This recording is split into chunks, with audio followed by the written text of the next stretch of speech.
Texas won't let me in. I ain't gonna be here long. Not afraid I'm going. I ain't gonna be here long, oh Lord. I ain't gonna be here long.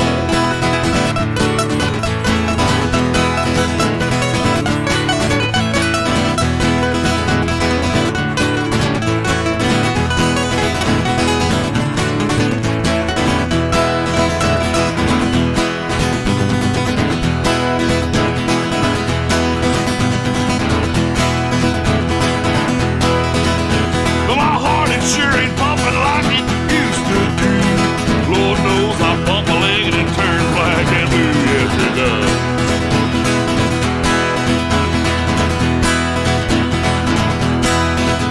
Now they say that it's unhealthy the way that I live. My liver's gone, my lungs are shot, and my heart's about to give. But I ain't gonna let that bother me, no. So I'm drinking, smoking, gun to rebel son. I ain't gonna let that bother me, no, oh Lord. So I'm drinking, smoking, gun to rebel son.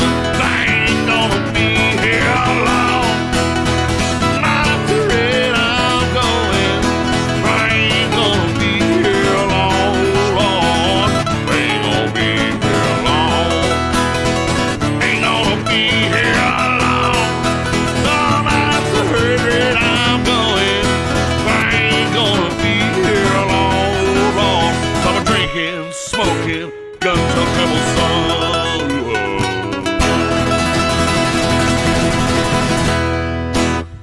And welcome to Fren Report Live. This is Fren Report Live number 19. And with me tonight, I have Mazzy Frog Hi, everyone. and Congo Red Jr. Hello. And Johnny and Air Raid and Jamie will all be joining us in a little bit. We have But, a full house. yeah, we will have a full house.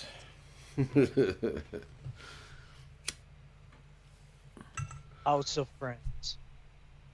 So, well, tonight I wanted to talk about all the stuff, because we've been talking, a lot about the election and that kind of stuff.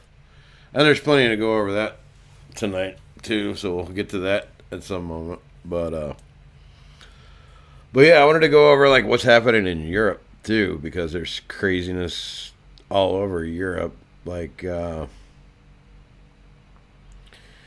the stuff they're trying to do with the coup and the lockdowns and all that bullshit.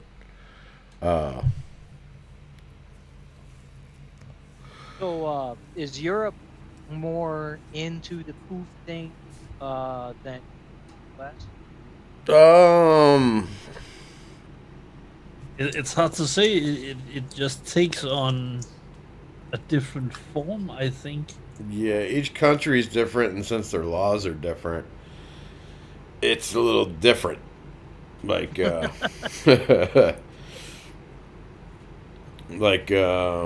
but like Germany today, this shit's crazy. Germany, I don't know if they did it today, but I want to see it. Damn it! No. Damn it! I had it. Now I gotta find it again. But Germany had passed some law basically saying that they can do whatever they want, pass any law, like bypassing the whole parliament and all that stuff. They can just declare something a law and enforce it on you no matter what. But they've been getting massive pushback. And of course they try to say, oh, anybody who disagrees with it is fucking neon Yahtzee, fucking far right wing conspiracy theorists, and the usual crap. But Well, they're just labeling anyone who's against it as far right conspiracy Nazis and whatnot. right, well, they act like totalitarian, more totalitarian than just about anything. You know what I mean? Found the article. They tried the same in Denmark. sneaking in that the police could enter any private home without a warrant, only on suspicion, and they didn't specify suspicion of what exactly. Right.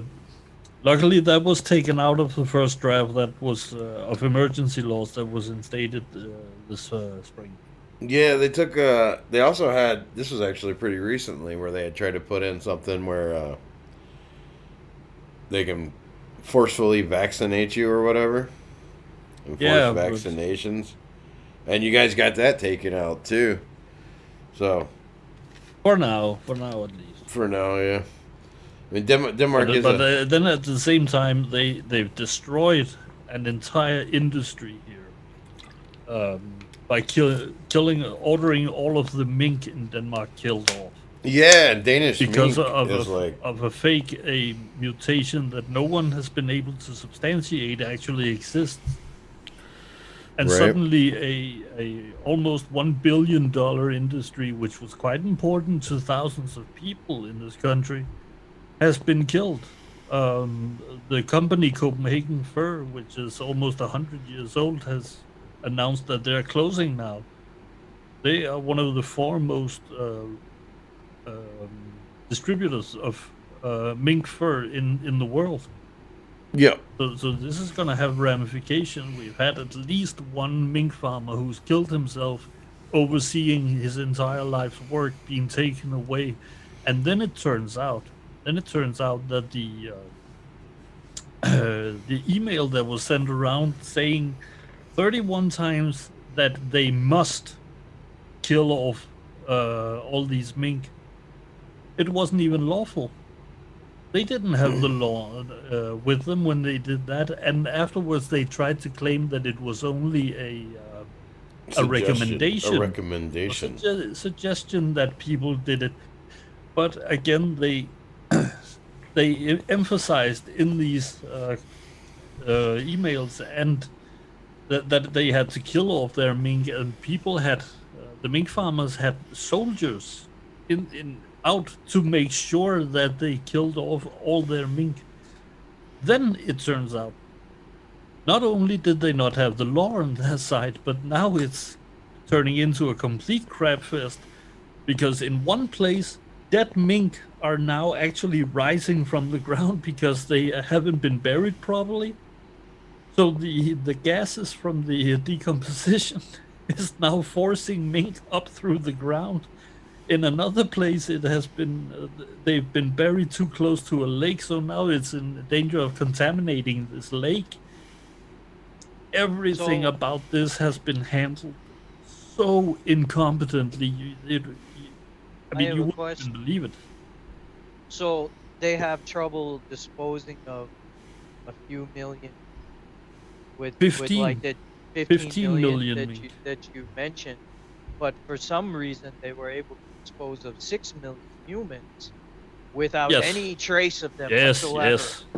And that is also weird that that all of the cremation ovens in Italy, for instance, are loaded. Right, or if you were to believe China, then China couldn't keep up with it either. But somehow, 75 years ago, it wasn't a problem, even though they did not have these the same technology then. A lot of questions are being raised these days. Right. And just so now my other question about the mink is, were these mink going to be killed eventually for their fur? What was the Yes, that's what they're raised for. But it's not only the production animals that has been killed off. It's the breeding stock as well. Oh, right. This is 100 years of breeding that has been struck down within the last few weeks. To produce the perfect coat. Yes. And now these people, they have nothing. I mean, it's not just the mink themselves. All of the production facilities cannot be used for anything but mink. Some people are millions of kroners in debt And what Yeah. about the people who produce the food and other things that feed them? Now they have no one to sell food, They have no one to sell it to anymore. right? Yeah, it's the whole. There's the mink farmers themselves, and then the whole other industry around it too. Right. Yes, Yeah, Horrible. and Denmark was the biggest mink producer in the world, wasn't it? it was one of them. Yeah, And then, of course, in the nick of time, the government changed the wording of this law um, from suddenly from talking about reimbursement to suddenly talking about compensation. And that may seem a little thing, but reimbursement means people would get the money that they would normally get for selling their furs. Right. Compensation means the government deems a certain value, which is much less Yeah, they than get the like farmers would have gotten. right, right. It probably won't even barely be a fraction. Here's It won't- $500. Yeah, here's Yeah. 500 kroner. And they Hey, can, what? most of them can't survive. They're forever indebted now because they have spent millions building these buildings specifically for breeding mink. They can't use it suddenly to raise livestock in it or anything else. yeah. Mink farm is completely different. So yeah, an entire industry, thousands of people's lives' works are now destroyed, and then to add insult to injury, the people who were hired to actually do the killing of these people things weren't even Danes. They were people brought in from abroad. They didn't even use Danes for that. They Like, didn't, Jesus. didn't even use Danes for it. It might have been hard. See, this is actually a thing because it might have been hard to get Danes to do that because they'll be like, no, I don't want to do that to these farmers. Yeah, but this is also a government talking about how important it is that we keep work in Denmark for Danes so that we know that people are paid a proper salary and their rights are being insured and all that. yeah, So all of a And- sudden the Danes change the tune and bring in the Hessian soldiers to take out Yep. the. do you know where they were from? Romania, most of them. Oh, Okay, figures. so yeah, Because it's Romanians, I've got family there. They'll do anything for a buck. it's cheap. well, especially the ones that would go over to Western Europe. You know, They're very poor, a lot of them. They'll do anything for a buck. yeah. Bulgaria makes fun of them as Everyone. prostitutes. Yeah, but Bulgaria is the other poorest country in Europe. You know, Yeah. but they're not as Yeah, my the family that I have over there is in Timisoara, so they're like the super proud ones, right? You know, we led the revolution against Ceausescu. We did this. We invented the street lamp, and you know they're like super proud, you know. But it's like, oh, lovely. Serbia. Serbia. Well, Tesla was from Serbia. What is? Nikola Tesla was from Serbia. Oh, he was. Yep. Yeah, it's like Bulgaria's got one guy who was pretty much the main inventor of the computer. I forget his name,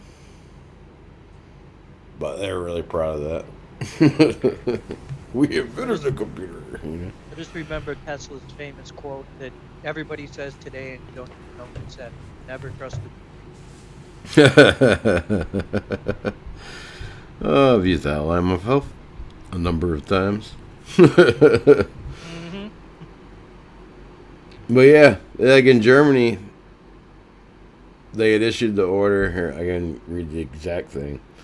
And that was about a week ago. It was on November 18th. So they passed a law called the Infection Protection Act, formally granting the government the authority to issue whatever edicts it wants under the guise of protecting the public health. I mean, they've been doing it anyway, but they officially enshrined it in law, you know?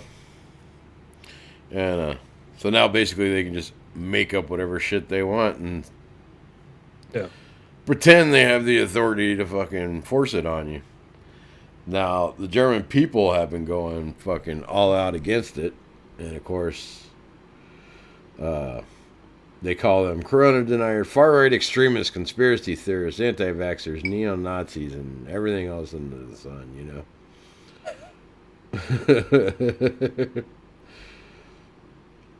And, But the problem is with for us with the laws like that is not only that they can instate whatever laws they want, but they can keep doing it under the guise of one disease after the next. The next time it's gonna be COVID-19, 15, or it's gonna be Or 21, or yeah, whatever they come up with, yeah. suddenly there's, this has mutated again. It's even worse than before. No one still has met anyone who ever had COVID, really, or anyone who died from it. But I don't know anybody that died from it. Suddenly everyone has it. And I mean, it should have been clear to everyone. The second that they started talking about how you could have it, but not be infectious and not have any symptoms. Right. Then it's Well, like...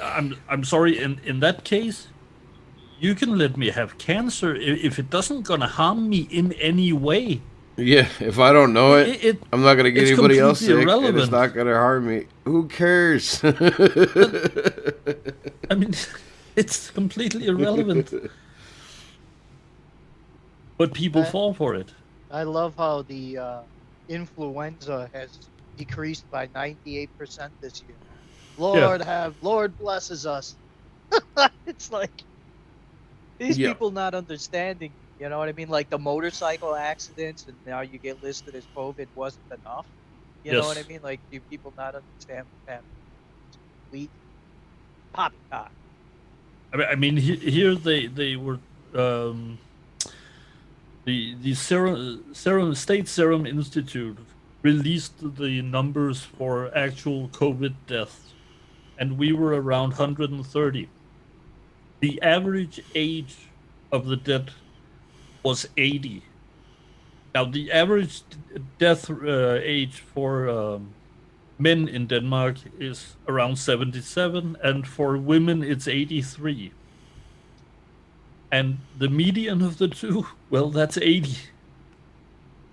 So, I mean, surprise, surprise, people have died at the expected age, but suddenly it's from COVID. And I mean, 87% of those who had died from it had pulmonary diseases. They had lung cancer. Right. They had emphysema. I mean, they could have gone from anything. I mean, a particularly exciting episode of The Little House on the Prairie would have killed these people. So, I mean, oh my God. And yet things are like, oh my God, these people died. They had horrible lung diseases, yet they died. Well, really? I mean, what did you expect?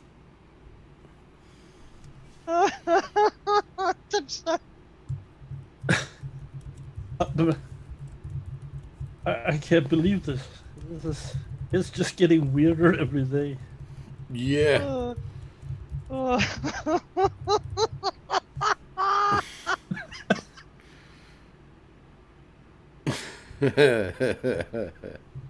Hey, Congo found his sense of humor again.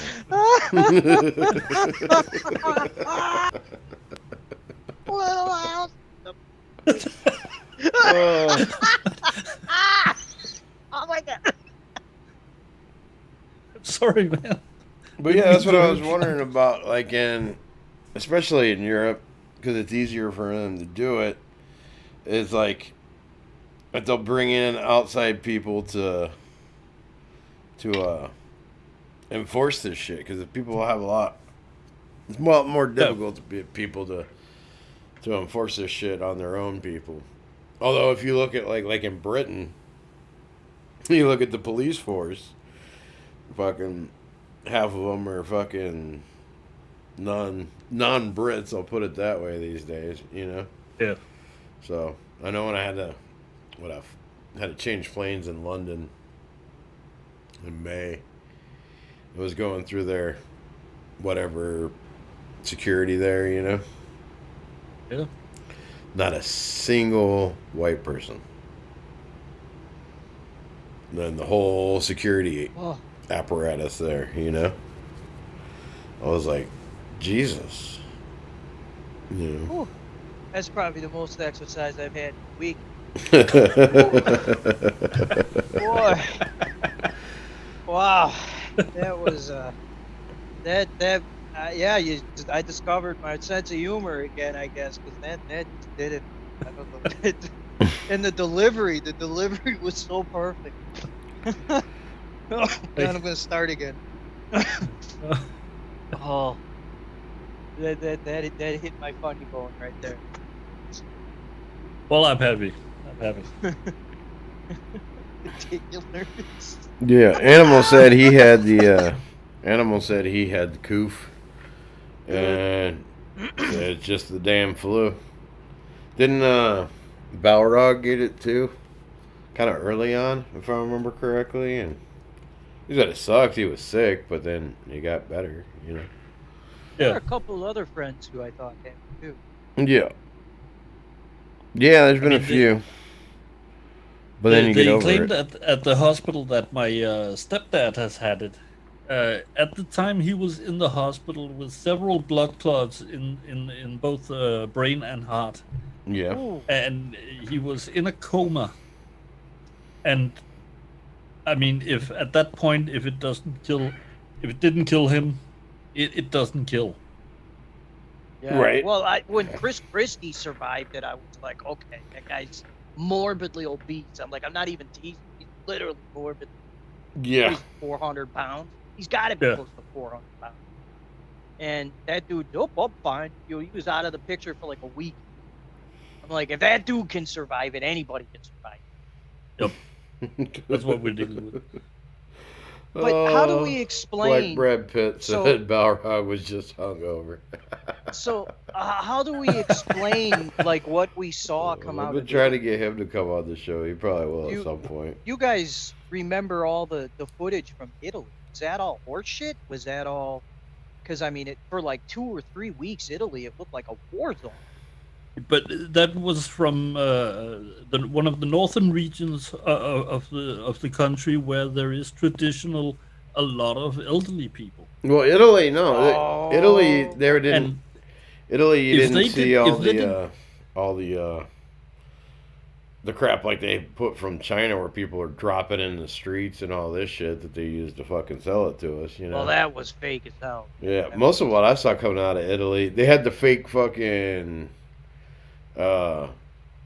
Supposedly ER rooms where the whole doctors are all crying and and they're all in their fucking hazmat suits and shit.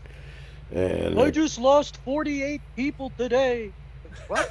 There's not even enough time in the day to see 48 patients. What the hell is going on here?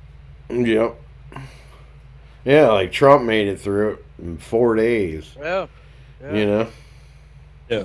And he's fucking he got shot 74 up years stuff. old and shit, you know? Supposedly he got shot up with stuff, if that's... Yeah. I mean, Chris Christie, to me, is a better example. If Chris Christie can make it through it, like, you know. And there was that one woman who was like, she was like 104 or something, and she caught it, and she's like, I ain't scared of no virus, I survived. Yeah. You know, I mean, that's probably could be an outlier or something, who knows, but holy cow, like, she was this old lady, it's like, I can't die. I've been trying for 10 years, you know, or something. I'm not sure Chris Christie can survive a 1% grade, like.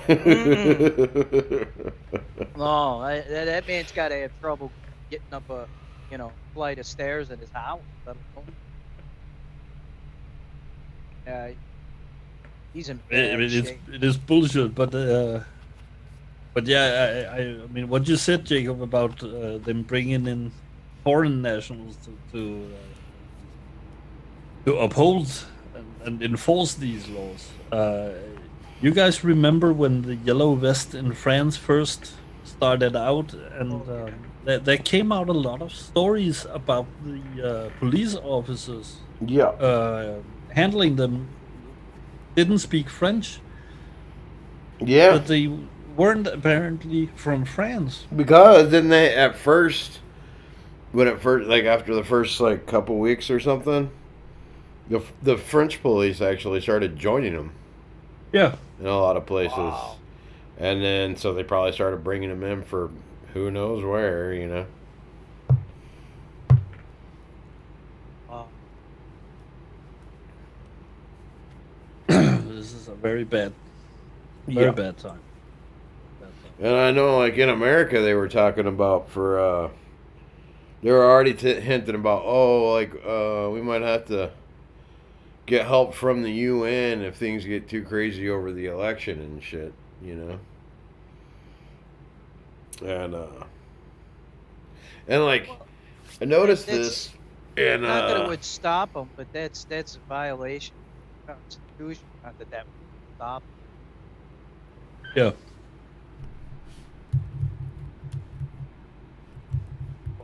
Raid Siren is asking people to show feet in the chat. Shouldn't he be on the show? I imagine he'll be popping in shortly. I see him on my television. There he is. How's it going, guys? Yeah, there he is. Oh, speaking of the devil. How's it going? Hello. What did I miss? Everything. Some shit talking, the usual. I found my sense of humor thanks to Mazzy. At your service, my friend. We've been working on. We've been working on them. Yeah. Good. So, Jacob, just so you know, I know YouTube is extremely sensitive about what we talk. So I don't know if this might show like the first part. Your mic's messing up again. I said YouTube's extremely sensitive about what we've been talking about, and Yep. they've been banning for even cursing. Oh yeah. So just a heads up. I don't know if that affects keeping it's on your channel or not, but they may strike.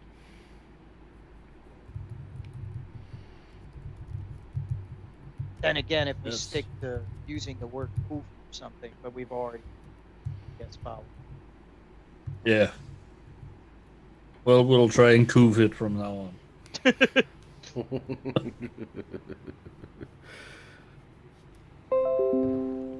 So you're saying they're going after anybody who says ching chong AIDS? Pretty much. Yes. Actually, I think you can get away with that one.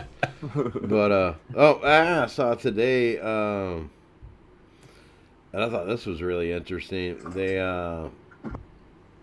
banned One American News from posting for the next or live streaming for the next week, and they said it was because of the coof.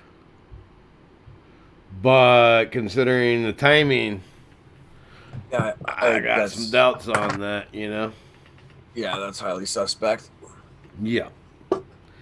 Because they were one of the only ones reporting on, like, Sidney Powell, what she's doing and everything, you know?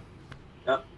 I fully don't expect to be on YouTube long, so, you know, when they ask me, it'll be what it is. Carly Kloss, Joshua Kushner's wife, will join Joe Biden's.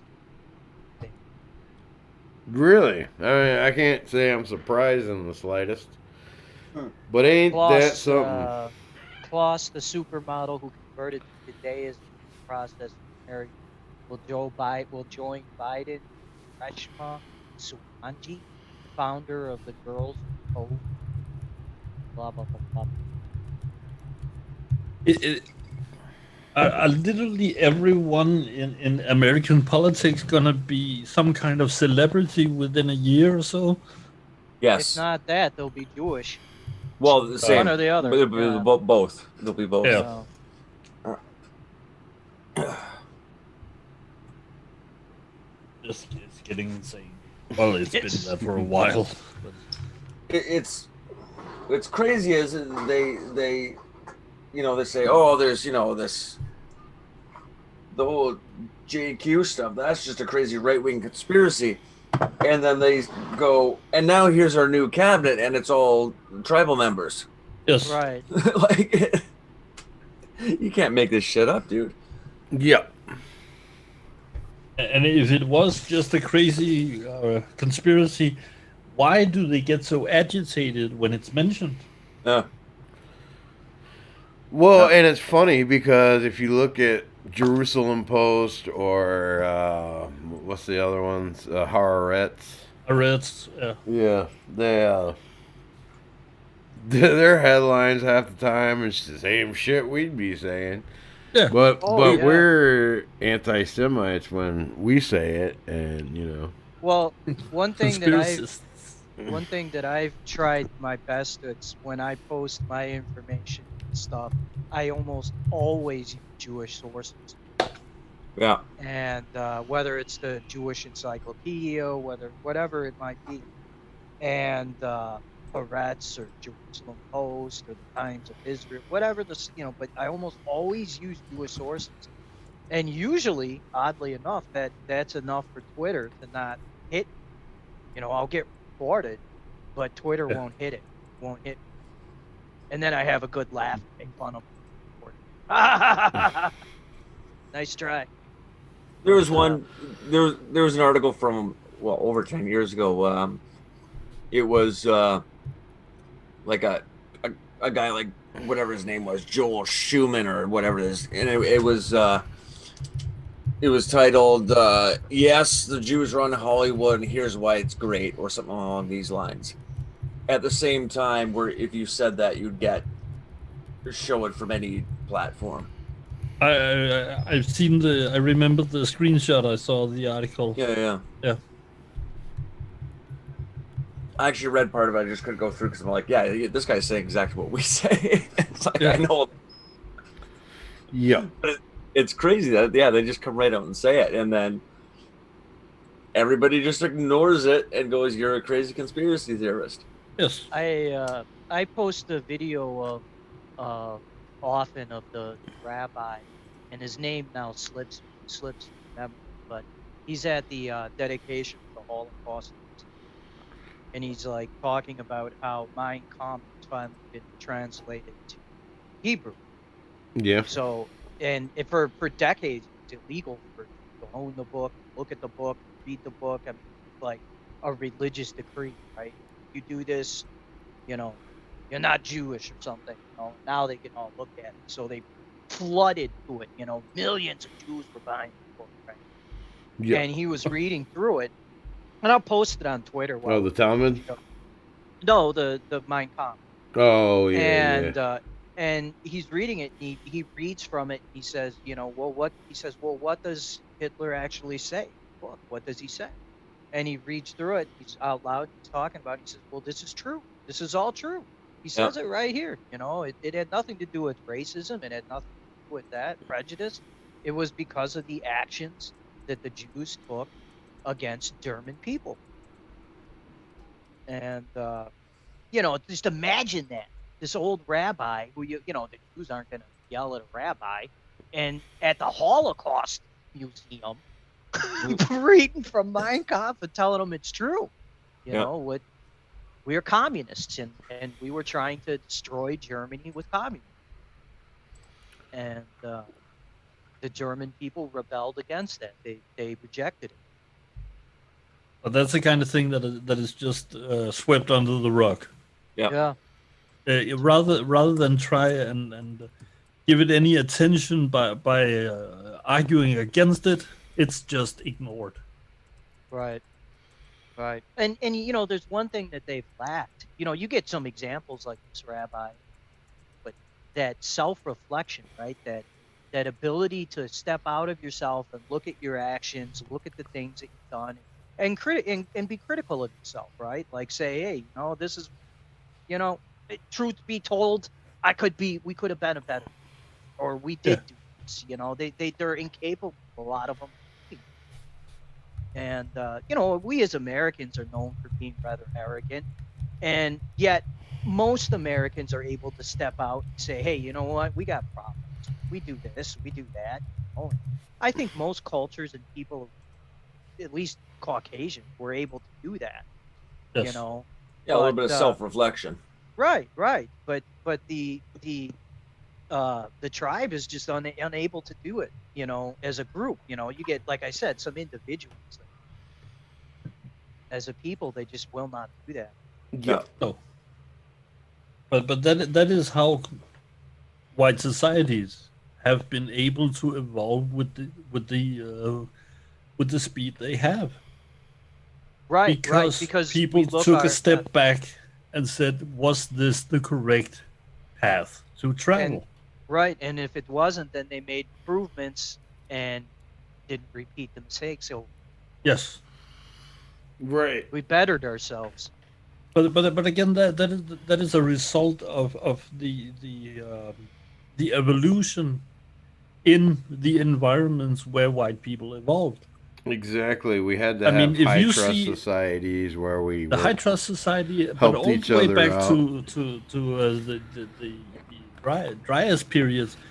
If you see the neighboring tribe doing something and they are wiped out by starvation the next winter, okay, we're not going to do that. Yeah. We're going to try something else. Yeah. You also had to have you'd be very aware of time cycles and everything, because you're like, okay, It's summer now, everything's nice, but I got to save up for the winter because it's going to be a long, cold winter, and that's the only way we'd make it through. And we have to work together, look out for each other to stock up for the winter, so they had to trust each other, they had to work together, they had There's also that when you have a society that, or a civilization, or a group of people, whatever level it is, that needs that kind of foresight and intelligence, that means that the children are higher cost to raise. They take more effort. You have to train them better. They develop slower. Their brains take longer to develop because they continue growing and developing. So every cost of that society is more, and everybody has to help each other that much more. Yes. And they have to be able to rely on each other's words. That someone who's giving a responsibility will, by their own accord, live up and fulfill that responsibility. Yeah. All right. Banana Pepper donated a diamond, says, hello, Mazzy. Hooray for the Fren report. So thank you, Banana Pepper. Oh, he's a good guy. Yeah, we got to get you on again sometime soon, too. Yeah. Yeah, Banana Pepper was great on here. Mm-hmm. I mean, just look at some of the things that has been created in prehistoric times. I can't remember what it's called. It's a tomb up in Scotland, Newfoundland, not Newfoundland. The Orkneys. Newgrange. No, Newgrange is Ireland. Newgrange is Ireland. That island. The island. The one. Oh, you're talking about damn it, the name of it escapes me. But it was the old Neolithic city.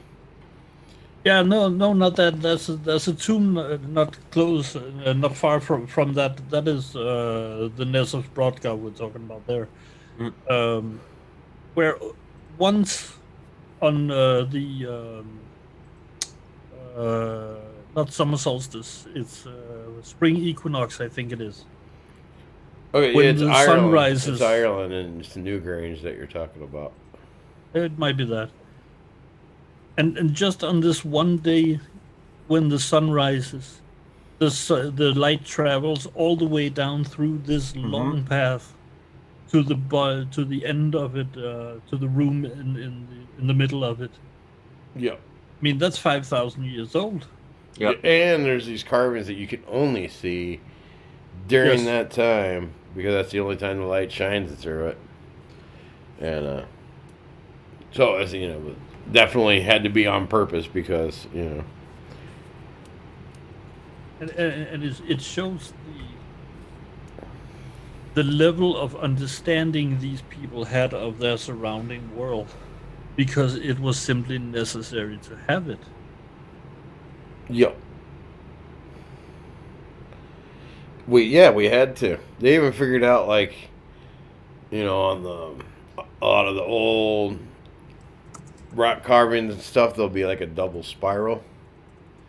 They actually figured that out. You could tell the time of year and everything from that spiral, because it's that spiral. If you were to stick a stick in the ground, that's the path the shadow makes. If you like look at it every day at the same time, noon or whatever, then the shadow will make that double spiral path.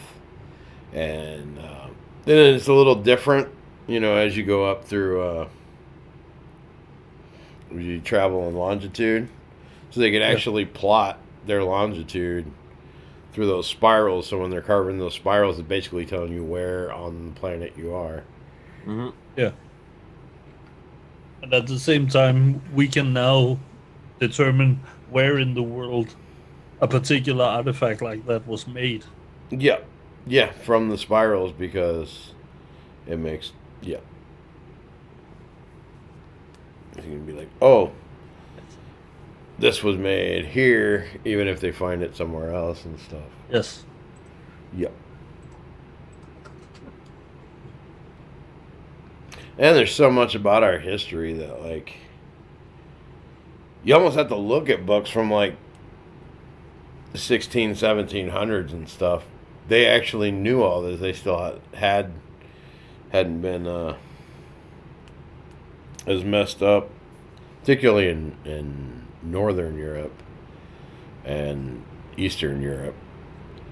Britain had already been kind of starting to get messed up, because the ancient Brighton stuff was getting, like they said, the Welsh didn't have a written language except it's carved all over rocks from thousands of years ago, Details.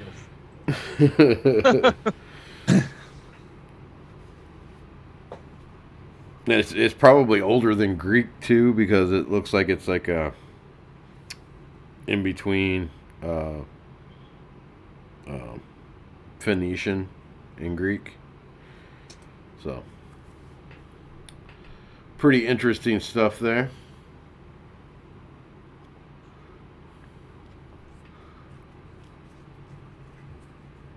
I still wonder how much shit is underwater that we haven't found yet.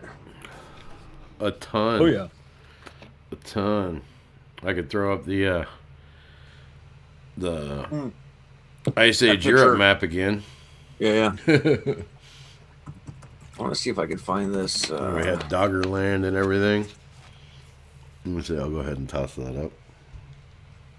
How much has just been destroyed by people who were, like the Buddha statue. Oh yeah. Anna statue. I guarantee you a lot.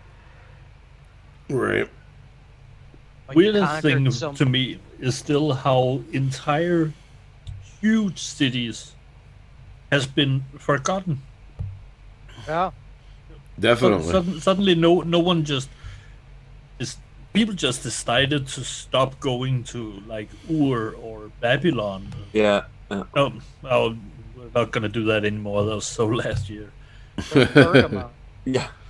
Well, they figured out it was then, white people, so why do all these statues have blue eyes? And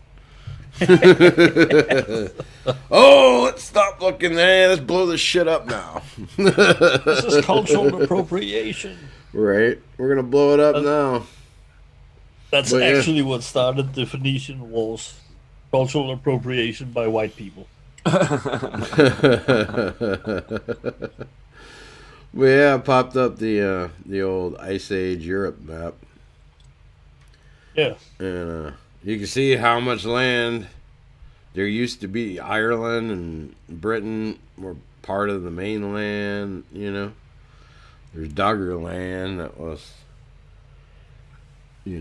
everything that's in between Britain and Denmark and Belgium. Wait, this is approximately 10,000 years ago? Yeah. Wow. Yep. I had no idea Italy. Wow. Yep. And then like around the Black Sea. But you also got to remember, Yeah. like, because when I brought this up the first time, it was to point out that like there was the glaciations, but they would come and go. Right. You know, it was over periods. So like we don't know what was in the main center of this continent most of the time because it would get covered in ice and the glaciers have a ice tendency is- to grind everything to Yep. to It's just gonna rubble. be pulverized. Yeah. Yeah. Sure. And it'll move it. It'll move it hundreds of miles too, right? Absolutely. Yeah, and in the process, turn it into rubble. Yeah. So, like there could have been civilizations over and over and over again. We see the most stuff, the oldest stuff around the Black Sea, because that was about where the glaciers Yeah, stop. stopped, or at least where it got to a temperate region during the glacial maximums where people could survive. So like on the Balkans and stuff, you find the oldest evidence of farming, permanent settlements, metallurgy, everything, Yeah. And even that's probably mostly underwater because the Black Sea was a freshwater lake at the time. Yeah. So, And then when they talk about all the stuff they find in Turkey, like the climate was much different, and you can see that was connected to Europe at the time too. The whole Anatolia region was connected. So Katal Hayuk, Göbekli Tepe, all that stuff was all the same people. Down. Yeah, it was all the same people. And who knows what's under the Black Sea, All right, Graham Hancock, you better calm down. I hear the Göbekli Tepe. Well, but he never actually mentions the fact that it was Aryans, No, he doesn't. Conveniently leaves that Yeah. out, doesn't But that's why they say like the Phrygians that were in the Anatolia, and the Thracians that were in the like Western Balkans, and the Scythians that were on the northern shores. They're all the same people, you know. Oh. And wish I had the whole world during this period, or at least like the northeastern there's- part, so you could see the there's rest so, of it. But. So much of history is just it's not even that it's just that they don't talk about it, right? Like the Vikings landing in America. Yeah. It was so common that they even named the damn football team after where they're at, where they found these, and it's like it just conveniently forgot. Right. It was, but when that was finally confirmed, the idea of Columbus and 1492 had been perpetuated for so long That's true. that it's just difficult to change it by that. And even the Columbus story, that changed. Like they finally, some of them, at least I remember it when I was in university, they finally admitted that yes, Columbus had a map. Yes. Well, how the hell did he have a map if nobody'd ever Yeah. been there before? You know what I'm saying? Like, Right. Yeah. and I'm not sure if they said if it was Amerigo Vespucci's map or not, but they did say No. he had a map. No, but they say that the name for America comes from Right. Amerigo Vespucci, but that's Right. not true. And the guy who first Okay. put it, I mean the guy who made the map that they say, oh yeah, this map maker made it, and he said that that guy said no, I didn't get it from Amerigo Vespucci. So I think he was like, I didn't even know who that was until they said that's why I named the continent after him. It has Wow. there's a long history there. If I remember correctly, I could be wrong, but if I remember correctly, the myth that Europa, what they named Europe after, had a sister that was her name was very similar to America, and that's where the name comes from.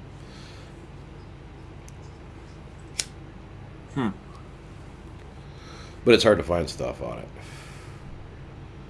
You know. And it's always like, I've run across that same information multiple times, but it's always just like a little mention here while they're talking about something in a video or in a book or something, so it's hard to look up. You know what I mean?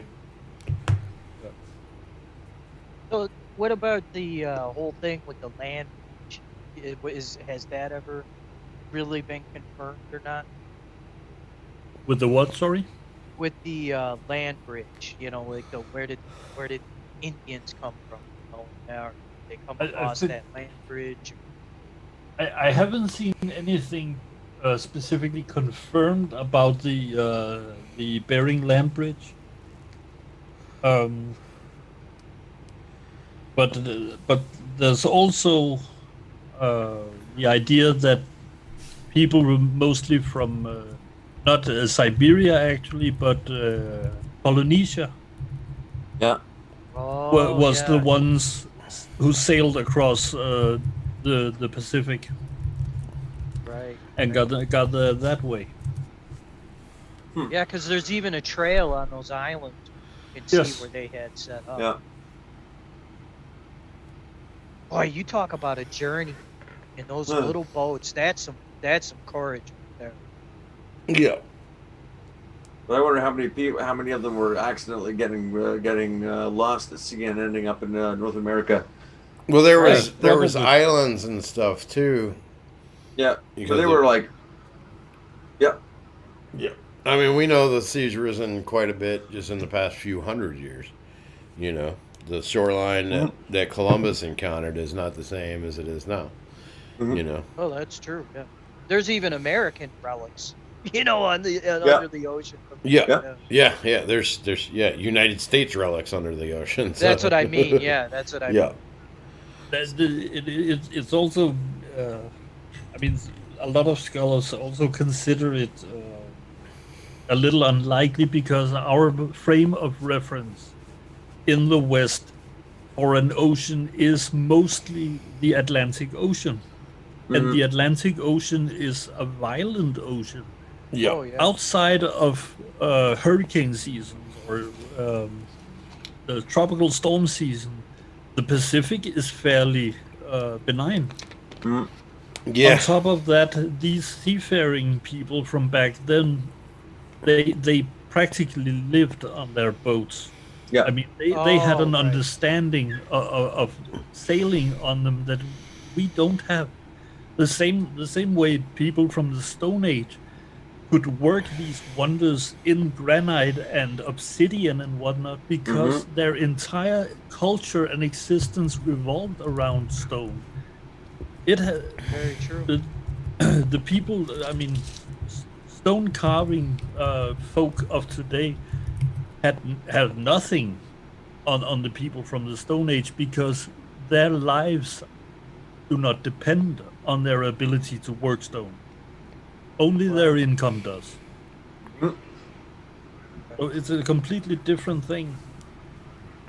It's a hobby today. It's a hobby today. Yeah. Back then, it was the basis of culture, of lives, of survival.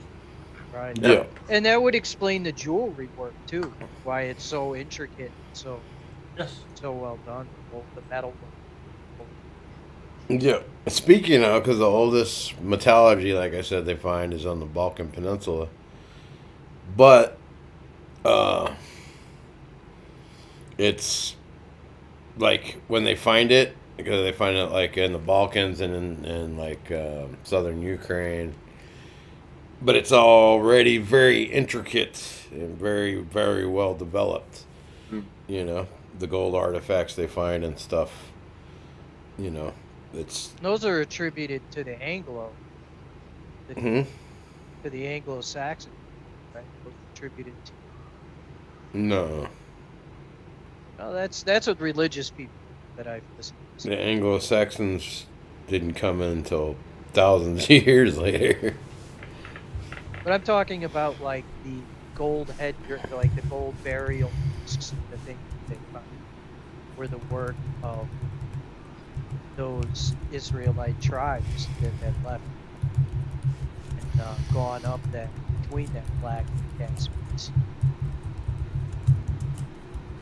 And that's where some of those artifacts were found. And they were gold workers back in Israel. It wasn't the crafts, all the tribes kind of had different molds. And the craftsmen, the ones that did that kind of work, were one of the tribes that were captured by the Assyrians, and then free people escaped. Was travel? They didn't return. We have a bit of wonkiness with your microphones. Yeah. Oh. Well, It keeps like fading down. yeah, it's probably it's this little tiny mic. I'm a big head, so it doesn't really hit. That's it. Yeah.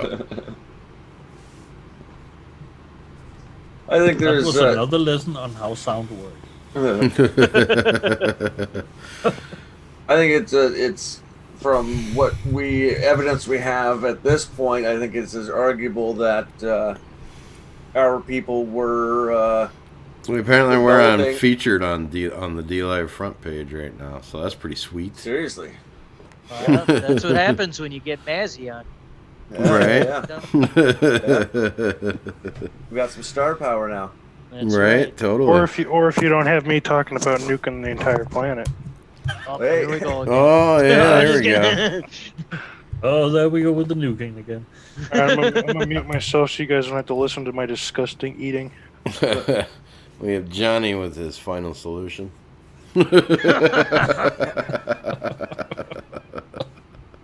It's a final while, boy. Oh, it's definitely a final Yeah, solution. I'll give you a fucking reset.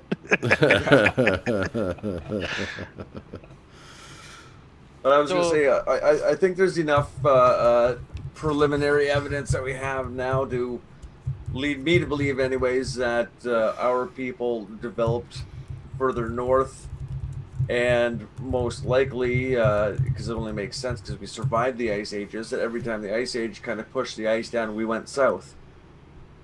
Yeah. And you have these waves of advancement that seem to come out of nowhere.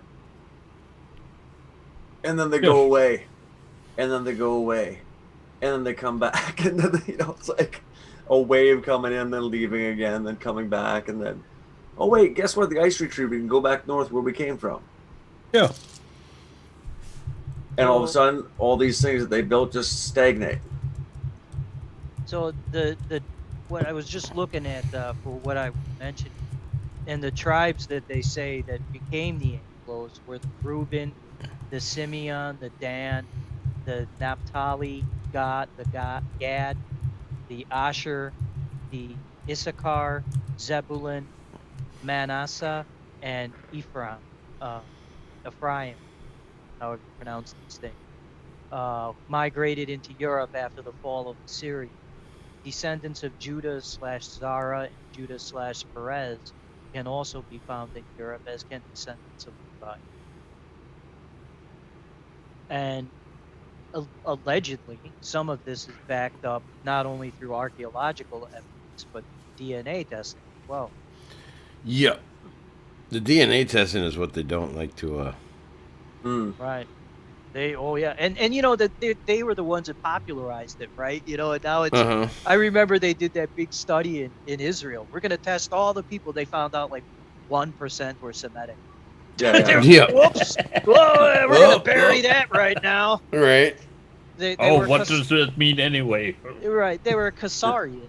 They were Yeah. they were Ukrainian, Russian, Khazarian, Poland, German. They were just a mix.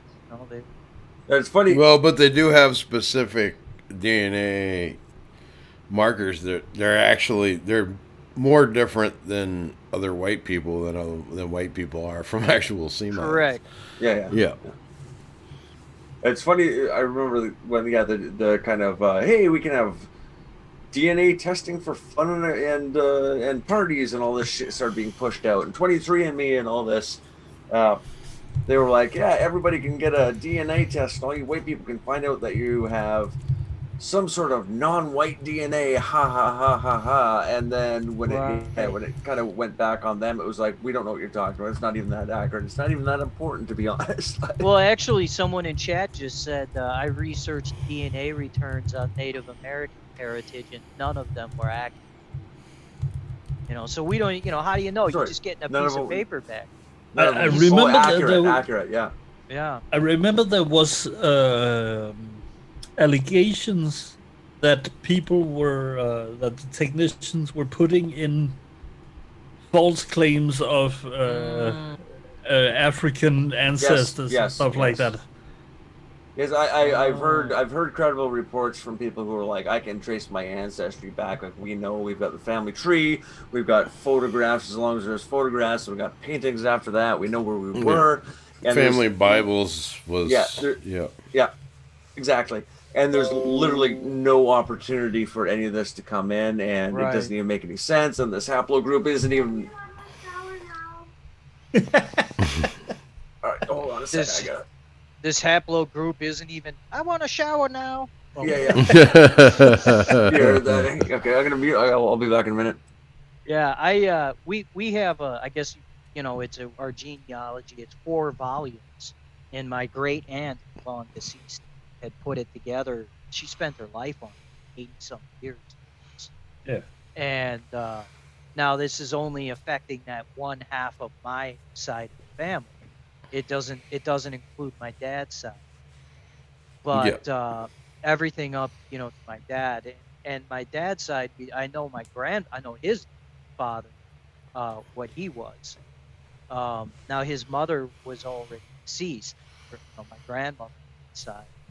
And then that granddad died, and then shortly after my dad died. So it was like, oh, okay.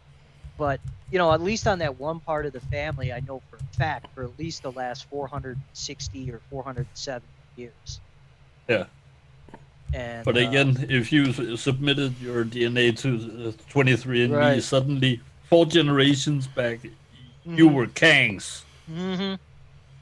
Right, and I'm about as pale as you get. You know what I mean? It's blue eyes. The works. I'm a stereotype. It's yeah. What a load of crap. A load of crap. Absolutely. Yeah, most of my the arguments themselves. If you go far enough back, we're all from Africa. Yeah, well, if we go far enough back, we're all. Well, that's not even true. That's not even true. I mean, the out of Africa theory is a joke these days. Mm-hmm. Yep, the oldest modern human remains are found in Europe.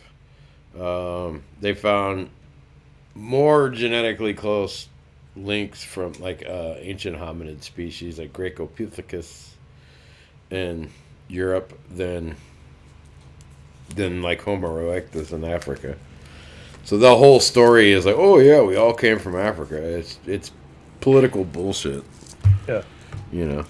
It always pisses me off because I ended up reading a lot of studies and shit, and they always start with that assumption, and you're like, God damn it.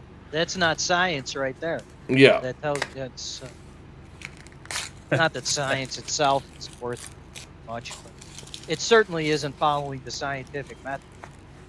I've seen enough from Africa to know that the fuel there has gone beyond Homo erectus.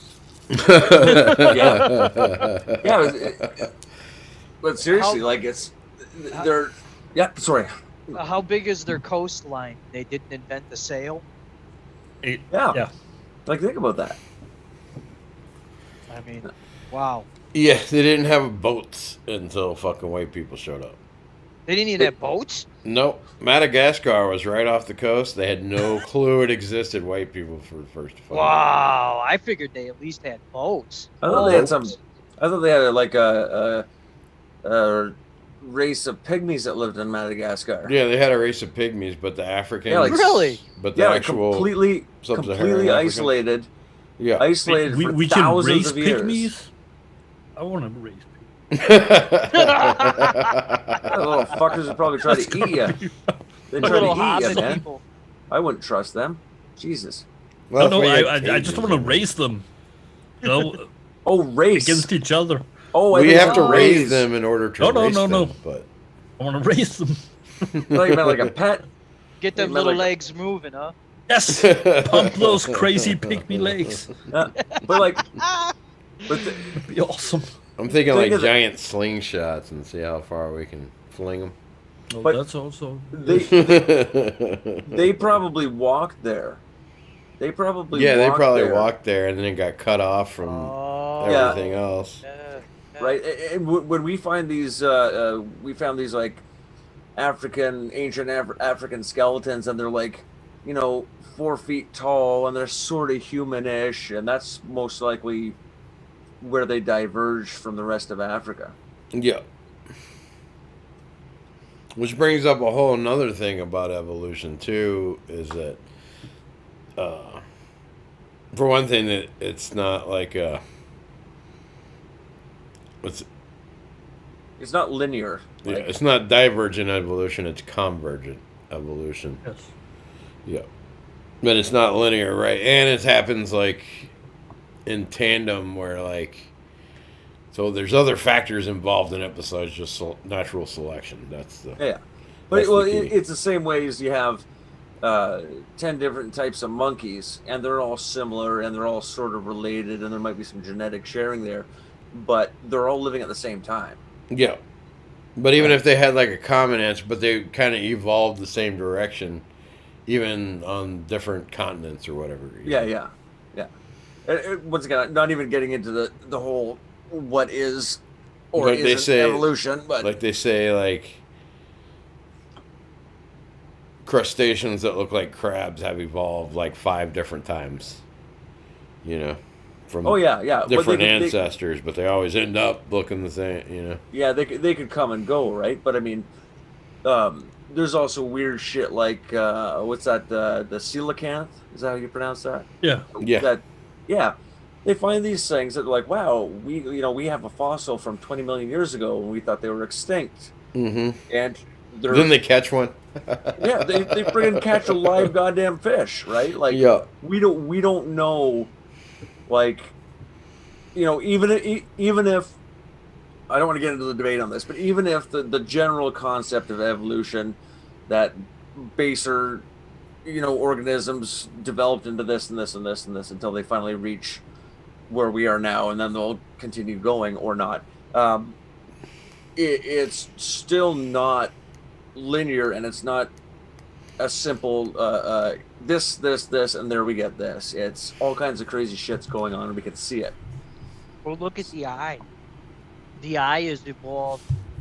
I hate to even use that word, but the eye is evolved independently 20 times. Yeah. Yeah. And that's a very complicated piece of That's why I chose it. Yeah. anatomy there. And- yeah. And there's all kinds of different what we would call eyes that are arguably not really eyes. But if you look at like insect eyes, they're a whole different organ. Like, it's a whole different thing. Correct. Yeah. But it's. Did I lose you guys? Nope. Oh, no. We're No, listening. no. No, Listening. When it goes really quiet, it's usually I'm losing my internet connection here, or at least the call connection. But it's a different go at the same problem, Yeah. Yeah. and it's mind-boggling how these things happen, where they come from. I don't care what your if you believe that you're a literal Old Testament person who goes, no, it was 7 days and whatever that means, and blah blah blah, and God created everything, is still amazing. Yeah. You think about this, and Well, like I said, I don't ever thought that was meant to be taken literally. no, like I said, without getting into the debate, I'm just saying, Yeah. like, it doesn't matter how you look at it. It's absolutely mind-boggling and amazing. And then you see I some. mean, I just don't. I'm not a believer as such. I just never saw a discrepancy between the biblical recollection of things and evolution. Simply because, I mean, if we have a God that is omniscient, Right. he's not going to present the intricacies of DNA development to a bunch of Bronze Age people. Mhm.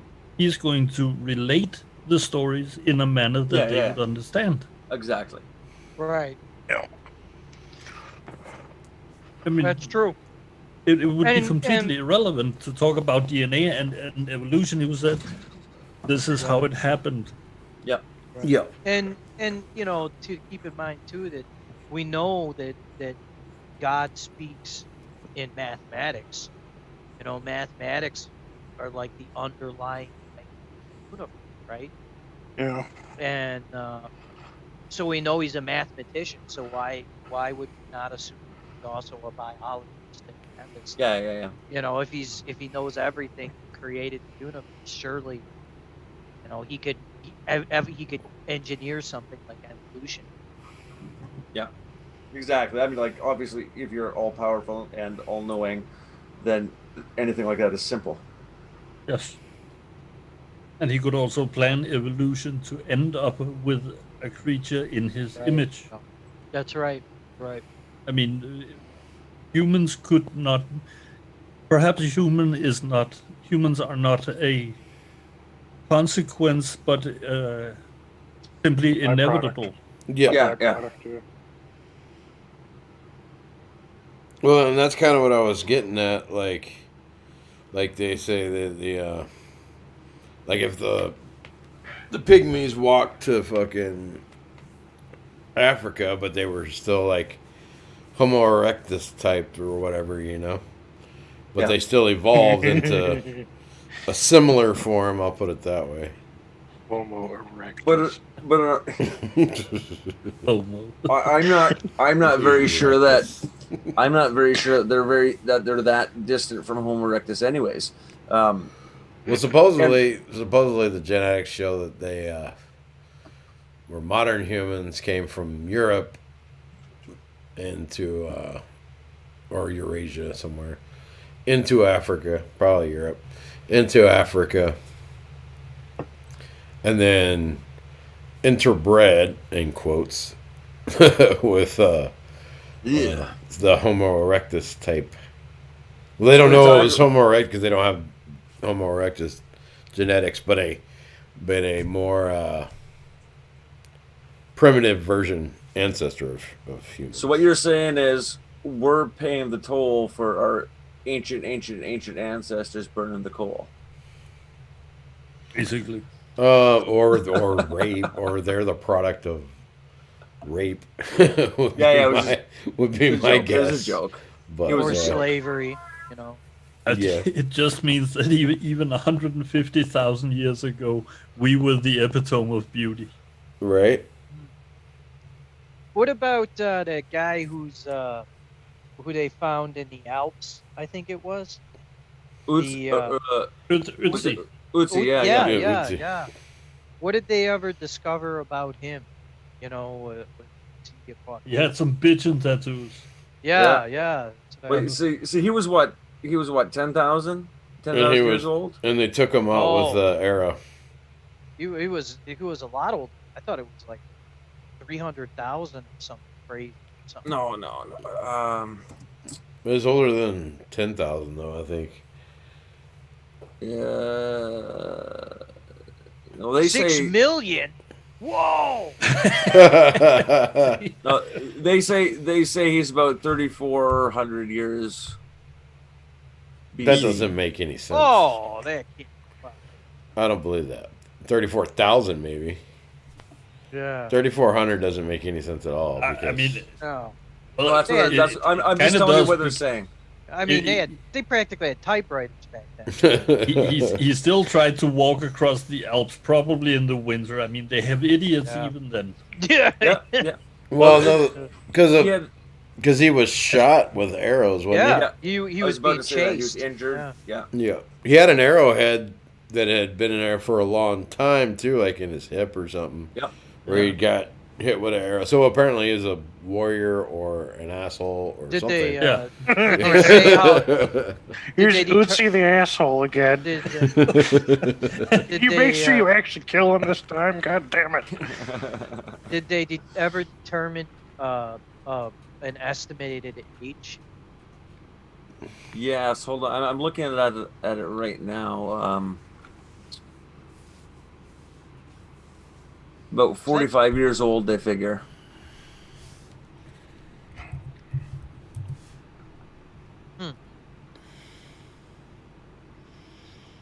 He had cracked ribs. Ooh. He had nice clothes. I remember his clothing. Well done. He was fairly sick roughly 3 times in his life. Oh no, it wasn't 3,400 years ago. They said 3,400 to 3,100 Yeah, BCE. So. Yeah, sorry, I meant that's right. Yeah. So hold on. What? I never understood. What's this BC crap? What is all that? Huh? BCE.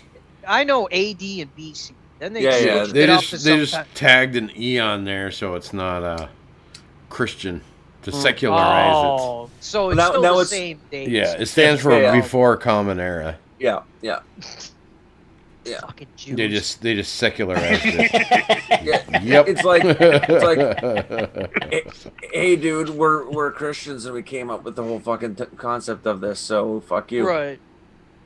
This is Right, awesome. we named it. We named it, not you. Yeah. Yeah. You want to call it something else, you go right the fuck ahead, but we're not. We don't. Why would we? I want to see proof that them motherfuckers even had a calendar. I think I don't even. They were just chilling out in the desert trying to grow olives. Like, So you're telling me it's purely coincidence that year 1 AD or year 0 BCE or whatever the fuck just so happens to coincide with the birth of Jesus? No. It just so happens to coincide with it. No, they're just secularizing it. They're not saying that. No, I know. It's just it's stupid because even through secularize, what you know what I mean? Like they're still you're being facetious. still there. Yeah, I'm being facetious. Right. Well, I mean, they still recognize that's why we name it that, but it's. I mean, it's just retarded. cope. It's cope. They're It's just cope. It's Yeah, definitely yeah. cope. Yeah. That pieces of garbage. And in the chat, I'm posting a picture I got from a reconstruction. These aren't the actual articles of clothing, but reconstruction of what Otzi or whatever his name is was wearing. Oh, which chat is it? Fren report. Let me see. So he had sewn fur and animal hide clothes, Oh wow, I'd wear that now. boots. Yeah, like, that'd be pretty That's probably styling. what I'm gonna end up looking like when I'm living in the woods after shit. Big hits the pimp. fan. Well, actually, I do. I still have a lot of North Face it's made in America. A little Oh yeah, outdated. dude, that's based. perhaps. Yeah, he had stitched lined shoes, stone tools. Oh yeah, and then there's another picture here on the Wikipedia page. I've seen this one before, where he had some So- sort of a grass cape Wow. for So In insulation. a And like a- second, I'll get it up on the screen. do they? here. So I would imagine they were using like bone needles and what have you. Oh yeah. What? He apparently, I didn't know this. He apparently had a copper-headed axe. Yeah. I didn't know he had a. And they were, because I remember they were saying that his stuff, like his weaponry and his tools that he had, showed that he was a man of importance. Yeah. He had good shit. Like he wasn't. Right. Or he There we lifted go. it. You know, maybe that's why they were chasing Well- him. You know, the bastard lifted it. Hey, No, but- thanks, get but that it- Jew. You know, and he's running away with their Get my stuff. shiny axe. Yeah. No, but if you lifted that stuff, I mean, you still have to be back then. You didn't just go along and fucking sneak. You got to be a pretty place. big of a badass to be able to get away with Yeah, that. that's yeah. true. Yeah. That's true. But if they had bronze, they were trading. He was part of a civilization that was trading from quite a distance. that's I true don't- too. Yeah.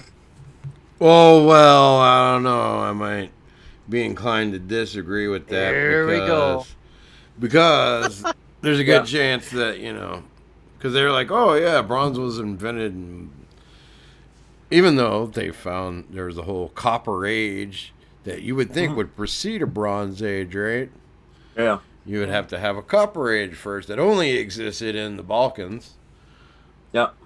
But once But, again, he was in the Alps, right? Yeah, he was in the Alps. Well, they only find evidence of it in the Balkans, I'll put it that way. Yeah. Yeah. But then they're like, oh, but bronze was invented in Samaria and all this bullshit. It doesn't make any sense. Well, it may have been. It makes they were sense to trading them copper. because they put their, Yeah. because But I mean, everything started there because that's where civilization started, even though it's. yeah, well, but I'm not arguing that it is, but I'll just give a possibility of things and kind of the way serendipity. If they're trading copper from the Balkans down into Mesopotamia, and people will be migrating down that direction, so they're bringing copper with them. If they run in and they go, oh shit, you guys got copper here, and then they start mixing it with tin and come up with bronze, it could have happened there. I'm not saying it did. I'm just saying. Well, but they didn't have any tin in the Middle East. Okay, well, I don't know that. I'm The just tin saying came, wherever. yeah, because tin's a little more rare than copper. Yeah. And, What in the years we're talking that you guys are talking about? How what kind of time frame and difference are we talking about between that and Silk Road? Between that and what? And the Silk Road. I'd say at least a few thousand years probably. Oh, Yeah. okay. But 'cause Gentlemen, the tin I'm was gonna coming. Yeah, the tin I- was coming from Britain. They figured out because they can do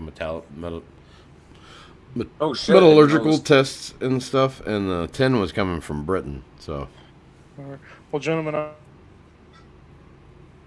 what was I'm gonna that? get off for the night. I'm getting exhausted, and I got to help with Thanksgiving preparations tomorrow. So I'll take it easy.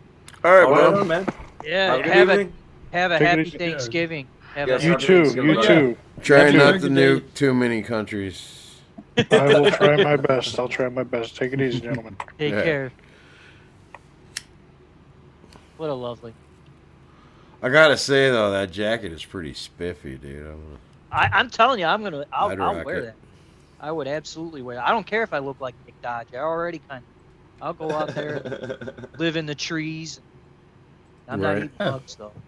But Shit, That's we not was Probably really warm. pimps and I'll shit. bet it is. Speaking of it being warm, think about this: like these guys. I mean, you can make a fire, and I don't know how much camping you guys have done, but you can make a fire and kind of warm up and this and that. But if you're out in the road, like, first off, you go home, they don't have central heating the way we have it.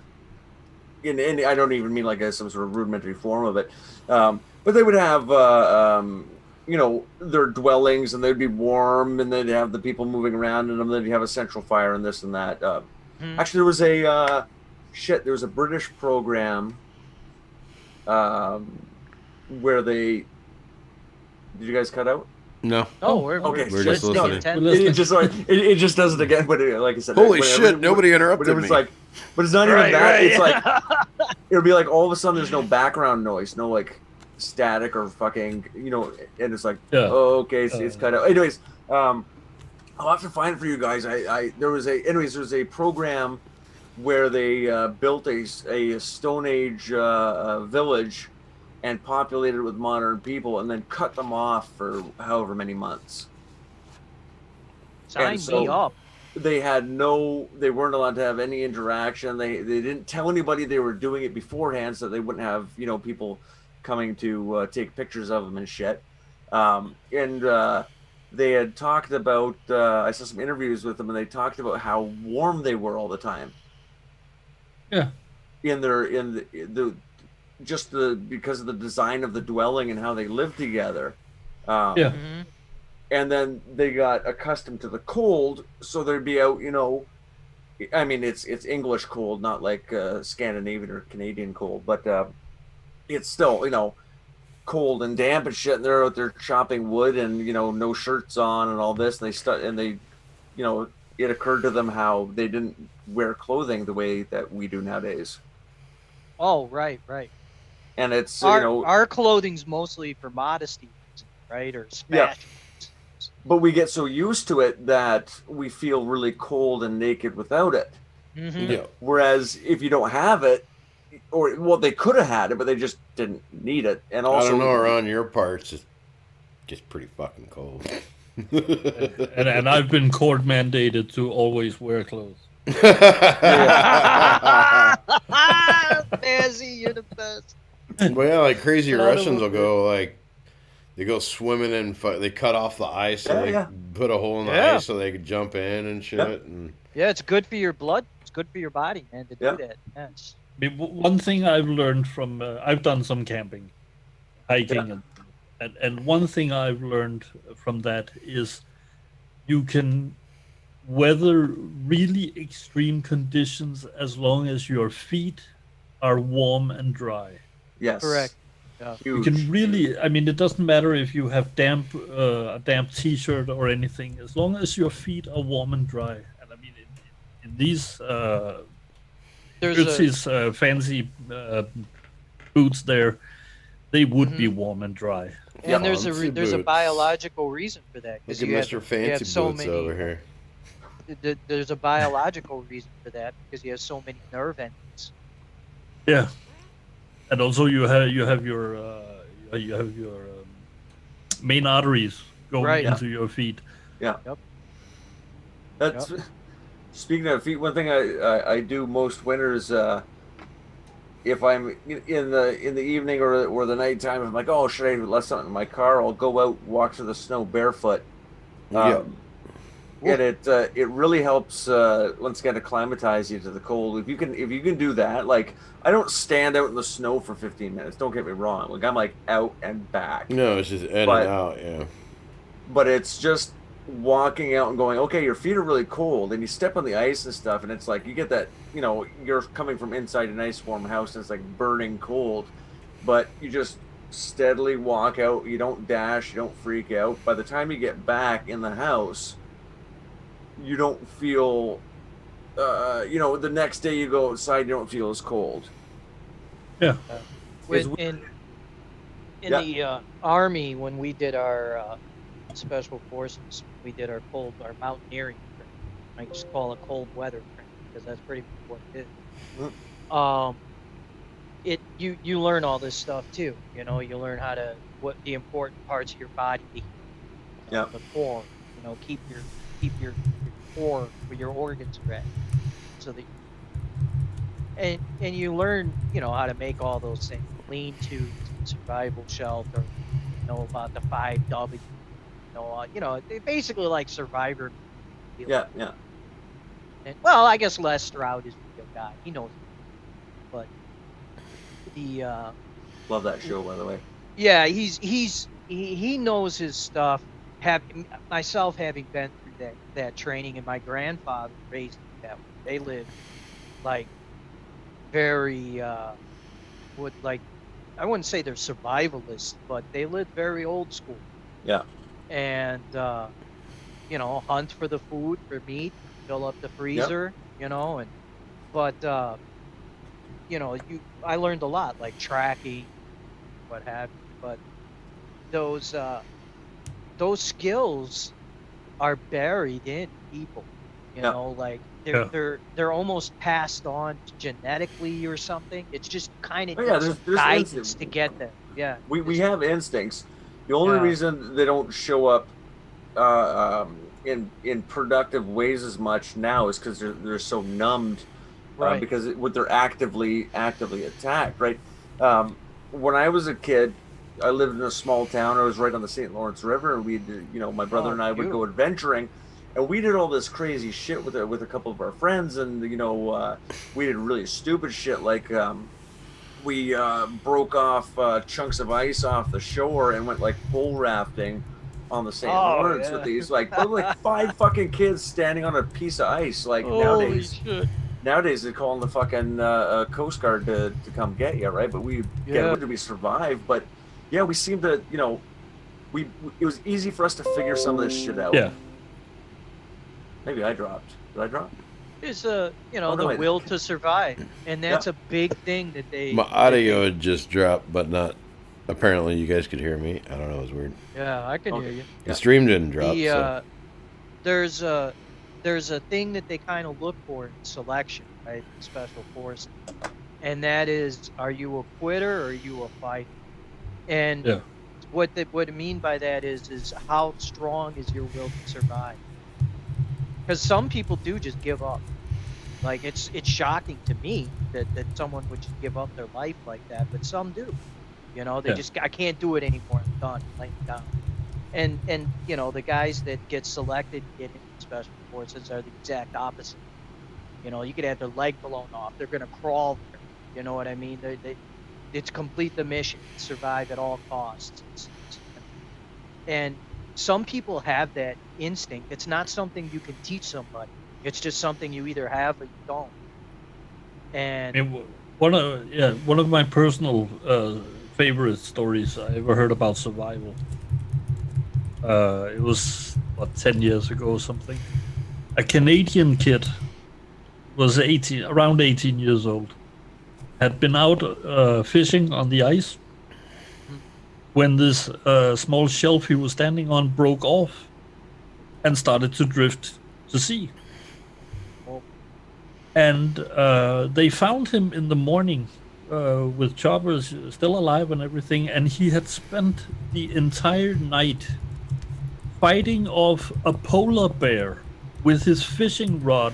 The polar bear had come up to snatch his fish, and he wouldn't give up his catch. So he had spent the entire night fighting off this polar bear. yeah, and they have webbed feet. They can swim like 60 miles in a day. Yeah. They're oh, That's smokes. that's badass. That's Yeah, badass. and the polar bears are, at least here, we consider them the most dangerous of bears. Yeah.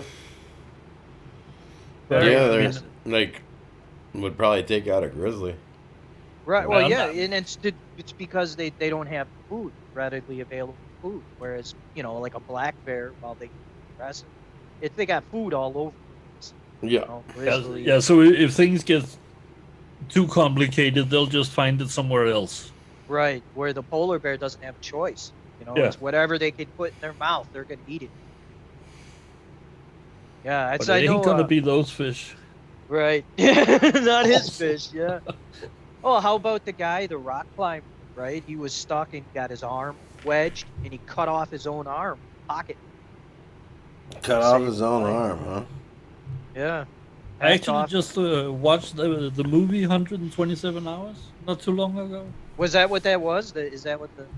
Yeah, that is about him and how he at first tried to break his own arm, but it was first when it was starting to decay, basically get gangrenous, that he had found out that if he twisted his entire body, he could use torque to snap the bones.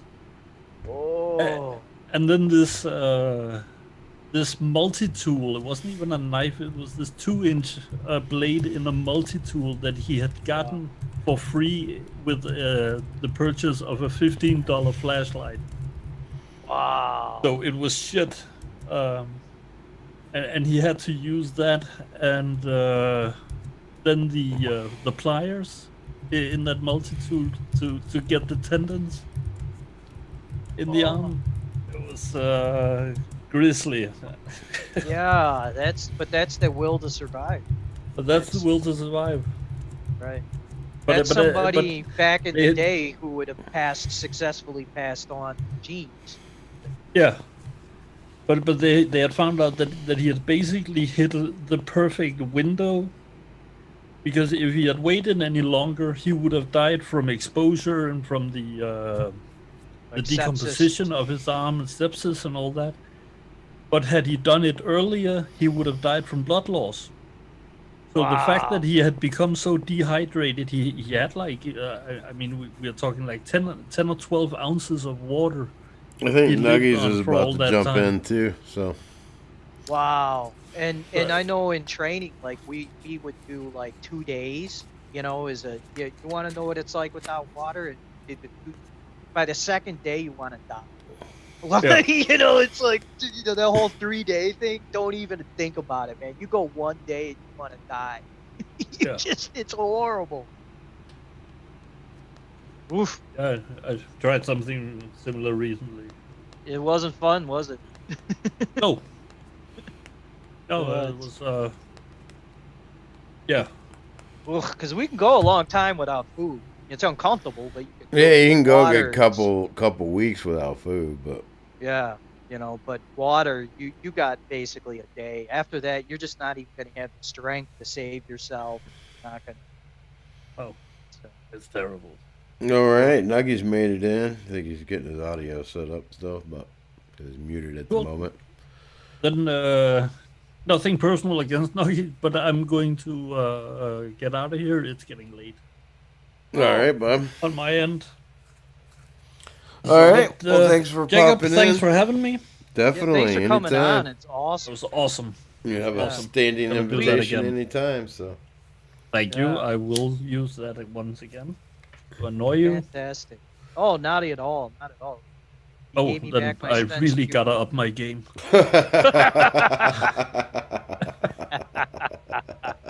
Oh, Okay, All right, thanks brother. everyone. Great talking to you. You too. We'll see take you. care. Yeah, anytime. What's going on? What's up, buddy? What's up? Oh, I should have said goodnight. He left already. Yeah. Yeah. Mazzy leaves, but Nuggy pops in. So cozy level stayed steady.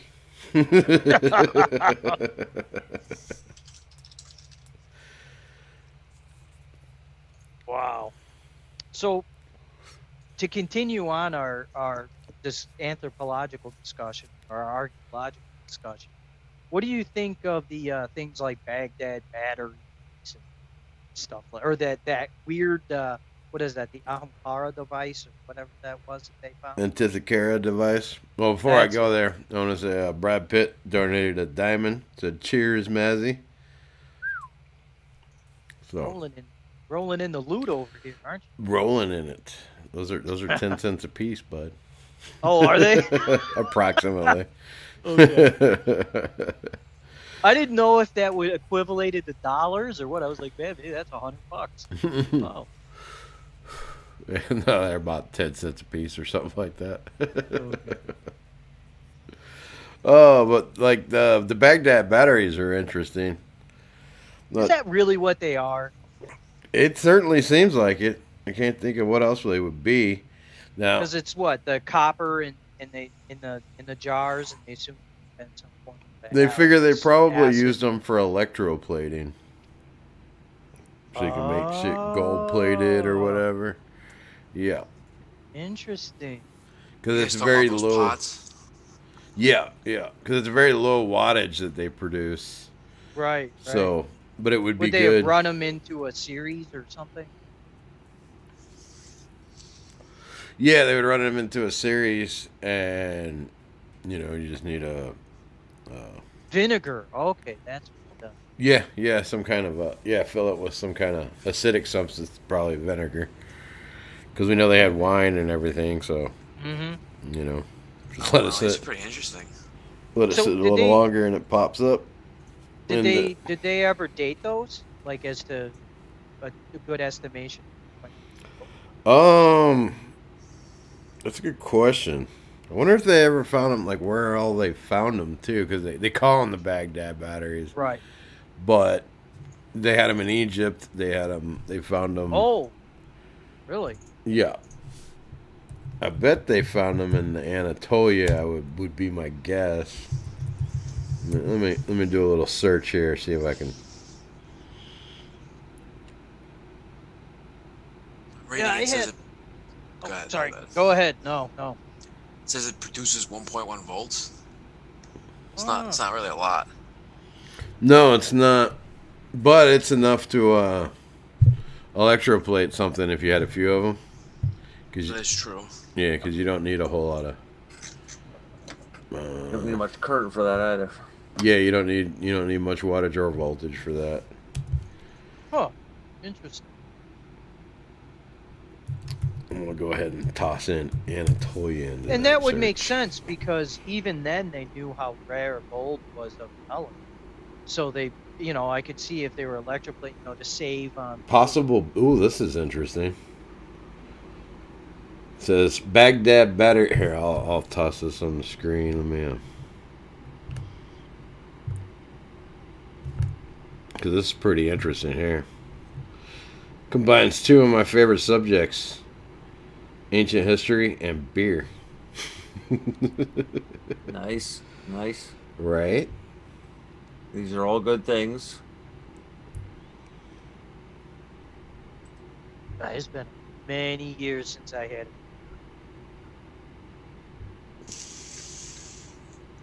Guess maybe I'm missing out. I don't know.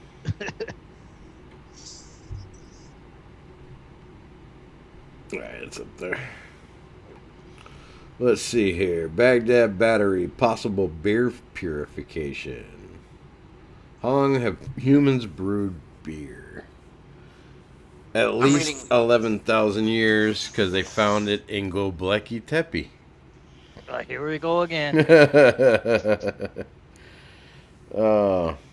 Okay. So, they say that the Baghdad battery was from about 100 years AD. Oh. But I believe it was older than that. Wow. They're just all like split in half. Yeah. But I'm interested in how they might have used it for.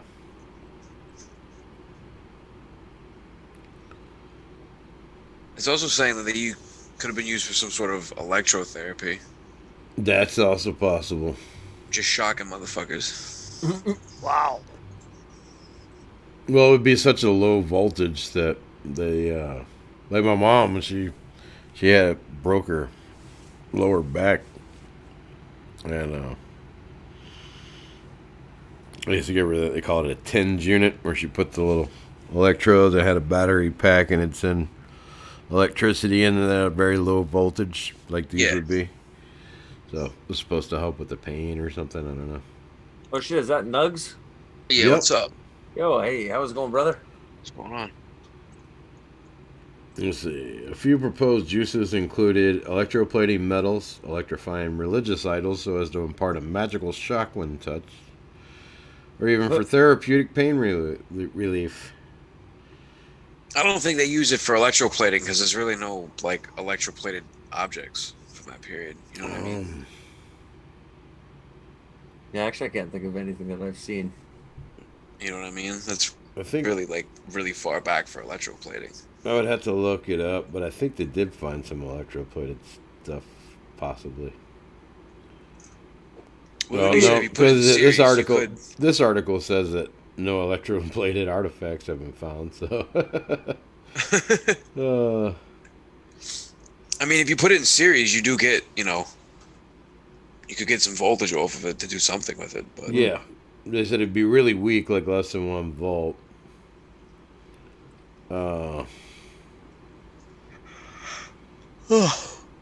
Shit. It's actually interesting. I've never heard of a Baghdad battery before. I got a question, and it just reminded me from looking at the jars. How the hell did they carve those jars out that are made out of that? What is that rock? It's not just granite. It's like some other kind of rock. Yeah, it's the hardest rock, pretty much. I know what you're talking about. Right, and they're like carved out perfect little jars and stuff. Like, how the hell did they do that? Yeah, a lot of those are in Egypt, and they come from the earliest times of Egypt, and they're like perfectly perfect. The first dynasties and second dynasties. Like we couldn't make them that perfect today with all of our shit. You know. Well, I mean, I can come up with a couple of ideas fairly quickly. They would have to use some sort of a abrasive compound, so they'd be using some sort of sand or or pumice of some type, and then they would have a grinding tool, and I mean, you spin it, and you'll end up with a potentially end up with a perfect bowl shape, right? Like, Yeah. it would Just be given enough time-consuming. time, right? But Yeah, like that's what you probably did for your whole life, right? Was making Yeah. jars. and Well, think this how is much those things interesting. They say like this article states that the Baghdad battery might not have been a battery at all, but it just had the copper in there because when you're brewing the beer or wine or whatever, the hydrogen sulfide will make it taste like shit, kind of. Mhm. But the copper, if it's in there while it's brewing, it'll react with the hydrogen sulfide and create something that like you can then filter out or whatever, and it desulfurizes it. So that kind of makes a lot of sense. cause it to condensate and then drop at the bottom. Yeah. Yeah, it creates copper sulfide. doesn't it? Probably something like that. My chemistry's rusty. Yeah. So that actually it might not have been a battery at all. Who knows? Yeah, that's what they're also saying. They could just been something completely different. Right. Yeah. That's also the kind of crazy shit where people accidentally discover things too, right? So you never know. Yeah. You never know. It could have been, and they could have been doing that, and then figured out that you could get electricity off of it too. Yeah. Who knows? Yeah. It's also saying it could have been used for gilding. For what? Gilding? If I'm pronouncing it right, gilding. It's the technique of applying like a thin coat of gold to solid surfaces. But not But not fully electroplating it. Yeah, just, yeah. Is it like the It's same like thing then? It's like Kinda. a thin gold foil that something. Yeah. Yeah. Interesting. So now tell me about the clock or whatever. The Antikythera device? Yeah. Right. So it was like way before they were supposed to have gears and shit, but it was obviously had Right. gears. And they know that it was used to track astrological movements, so it could be used as like a. Wow. You could have used it for a lot of things, depending on how much you knew about the Earth relative to stars and stuff, and planets, and you use it to track the passage of time. You figure if all kinds of stuff. So, might have been able to tell the time at night if you used it right. If you're sailing, you might have been able to pinpoint your position. All kinds of shit. Well, because it was found in the water, right? So they like, was it a shipwreck or something? So I perhaps believe it was a shipwreck. Yeah. It seems that it may have either been transported or being used on the ship. The transportable time devices were huge in later nautical navigation, like fucking huge. Oh, sure. One of the reasons you have to know what time it is to know what's what, right? It's easier. Yeah, where your position is, right? Yeah, you can tell your latitude, your longitude is much harder to tell. Right. Yeah, in fact, in the Navy, in the U.S. Navy, it's all that they all have to learn this, the navigating stuff like the old school way, just in case. Yeah, but once Using again, stars and everything. yeah, your east-west travel is really hard to calculate unless you know exactly what time it is. Yeah. Yeah. So then, anything. Yeah. Oh, go ahead. No, go. You go. Nope, please continue. Well, I lost my train of thought. So it doesn't matter. Oh, because I was going to jump off this. I figured kind of solved that one, I guess. Yeah. It was a little easier than the battery. But I was going to ask then about the Sphinx, because there's a lot of drama about the Sphinx. And is there water erosion on it? Is that the original head on the damn thing? You guys have any opinions on any of that? I've never looked into it myself. I've heard all kinds of different rumors about it, but maybe somebody else here knows or has some theories.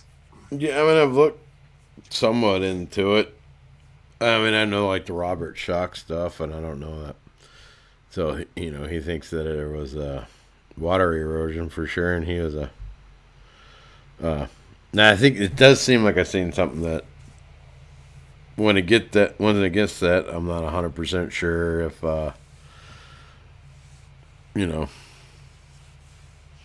I'm not a geologist, so I couldn't say for sure. Yeah. But they say. The face was almost certainly not there first because you don't see the erosion on the face and it doesn't quite fit the head. You know what I mean? It doesn't. It's not even proportionate or anything. Yeah. It doesn't have a nose anymore because they blew it off. Napoleon blew his nose off. Yeah, because it was a black man nose, and then we'd know. That's what that is. That's white people trying to hide they Nubian. They Nubian histories, yo. Yeah. The Napoleon's like, I ain't having no Kanye West down here in my. Yeah. Get that out of here. I said that because Obscurian Brev threw that up in the I can't breathe. Chat. Can't breathe. Can't breathe now. I heard, one of the things too is that they have said that they believe that the Sphinx is quite a bit older than the pyramids. Yeah, and I think that water erosion thing has something. Well, to do with... then the main part of the pyramids, but the story goes that the Sphinx was probably originally a lion, and then there were platforms that they built the pyramids on top of because the bases are way older than the actual structure. Really? Yeah. So it's possible that they built the pyramids in pharaonic Egypt on top of ruins that were already there. Another thing to think of, like the pyramids had a smooth face at one point, right? Yeah. Oh yeah, they're covered in limestone. Yeah. Not there's different styles of pyramids there, but the big three. Right. So we don't know how many times those were refaced and finished. The Great Pyramid was the biggest one. The Great Pyramid that they say was Cheops, right? Yeah. Was covered in limestone. Yeah, you can still see. But then there's the three there in the complex there. Yeah. Right. And one was white. One was covered in pink granite. Right. And one was something black. So one was white, one was black, and one was red. And the great one you can still see at the top of the capstone. Some of the limestone that's left. But they also state that they're pretty positive from some of the debris, because a lot of that debris is gone because they used it to build Cairo. Yeah. But they found that they were painted well, so they had all kinds of cool designs on them. Perhaps. Well, that would have been amazing to see, dude. Could you imagine? Yeah, it would have been spectacular. I mean, if you showed up there and tried to go walking around back then, you probably would have been captured and either sold into slavery or sacrificed to some pagan god. But I mean, it would be cool if you could do that without actually having to interact with any of them. Or if the laws of time travel or whatever would prevent your interaction, so you could just look at. Yeah, just pop in, have a kind of walk around. Yeah, it'd be amazing. But not completely related, but sort of related. It's funny when we think of these Greek marbles, and we see them in the white, and they were painted. They were fucking all painted. They were totally painted. Yeah. And they could reconstruct it, and because they were trying to say that they would probably look like like meds like the Greeks now, and kind of more olive skin. Oh.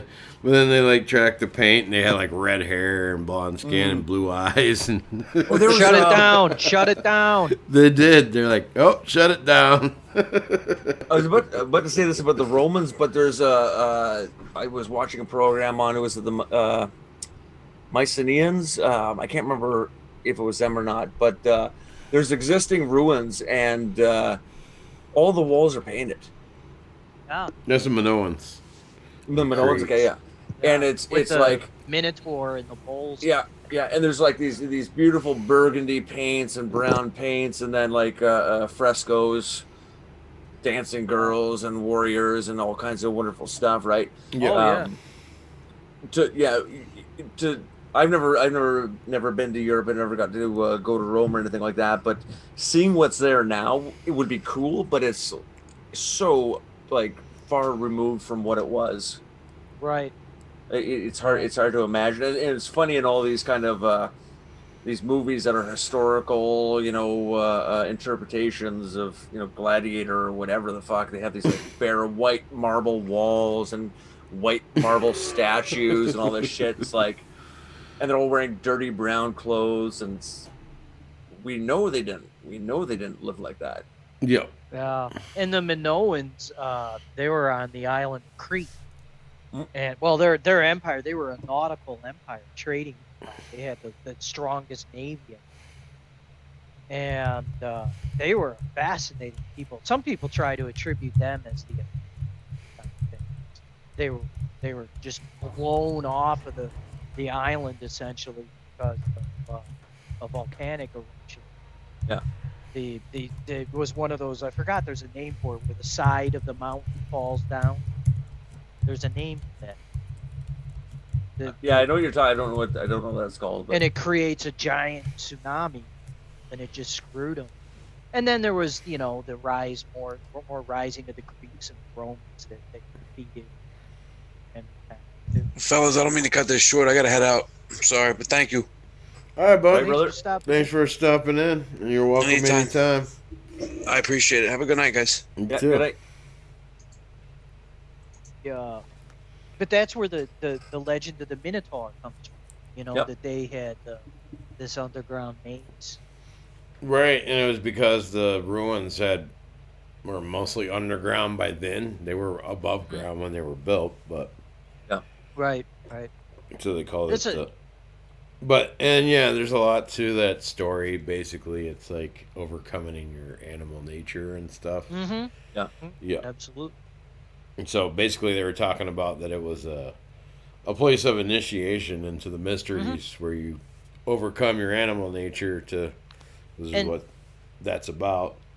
And this happened in unrelated culture, like the Incas or the Mayans. I think it was the Incas did this as well, right? Like Supposedly unrelated. They give you the bunch of the peyote and send you down into them Suartes or whatever the heck they're called. No, supposedly unrelated, except that. Right. Except that they spoke an Indo-European language. So how did that happen? Hold on now, did they? Yep, I think it was the Aztecs or the Mayans. Well, and they built pyramids too. I mean, not that that's a complicated structure, but but some of the extent, they were very far off the Mayan.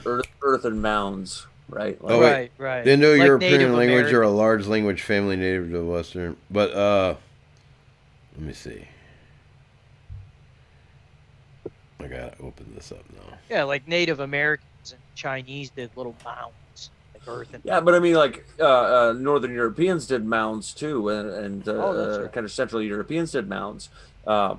As anybody with any kind of wealth would have some sort of a mound, and then just depending on how important they are, the bigger the mound gets. But the next step isn't as simple as our conditions are better, we're going to start cutting up massive blocks and making this structure, right? Like there's a shit ton more that had to cover that gap, right? Yeah. Well, and two, for the Egyptians, I mean, the pharaoh was a living god. Yeah. People worshipped him as a deity. So like, it's not all that unreasonable to think that they would have come together and wanted. It would have been a great honor and privilege to build the monument. Yeah. But you also have a wealthy society. Yeah. And a long standing society too. Yeah. So they've been there in that spot. Well, they were what, 1,200 years old or something to that effect by the time they built the first pyramid. They were they were around for a very long time. Yeah. Did that. And I mean that. And then you can see that progression too, right? With the step pyramids and the mustabas and everything. They were, that was a much more fertile area than it is now. Right, right.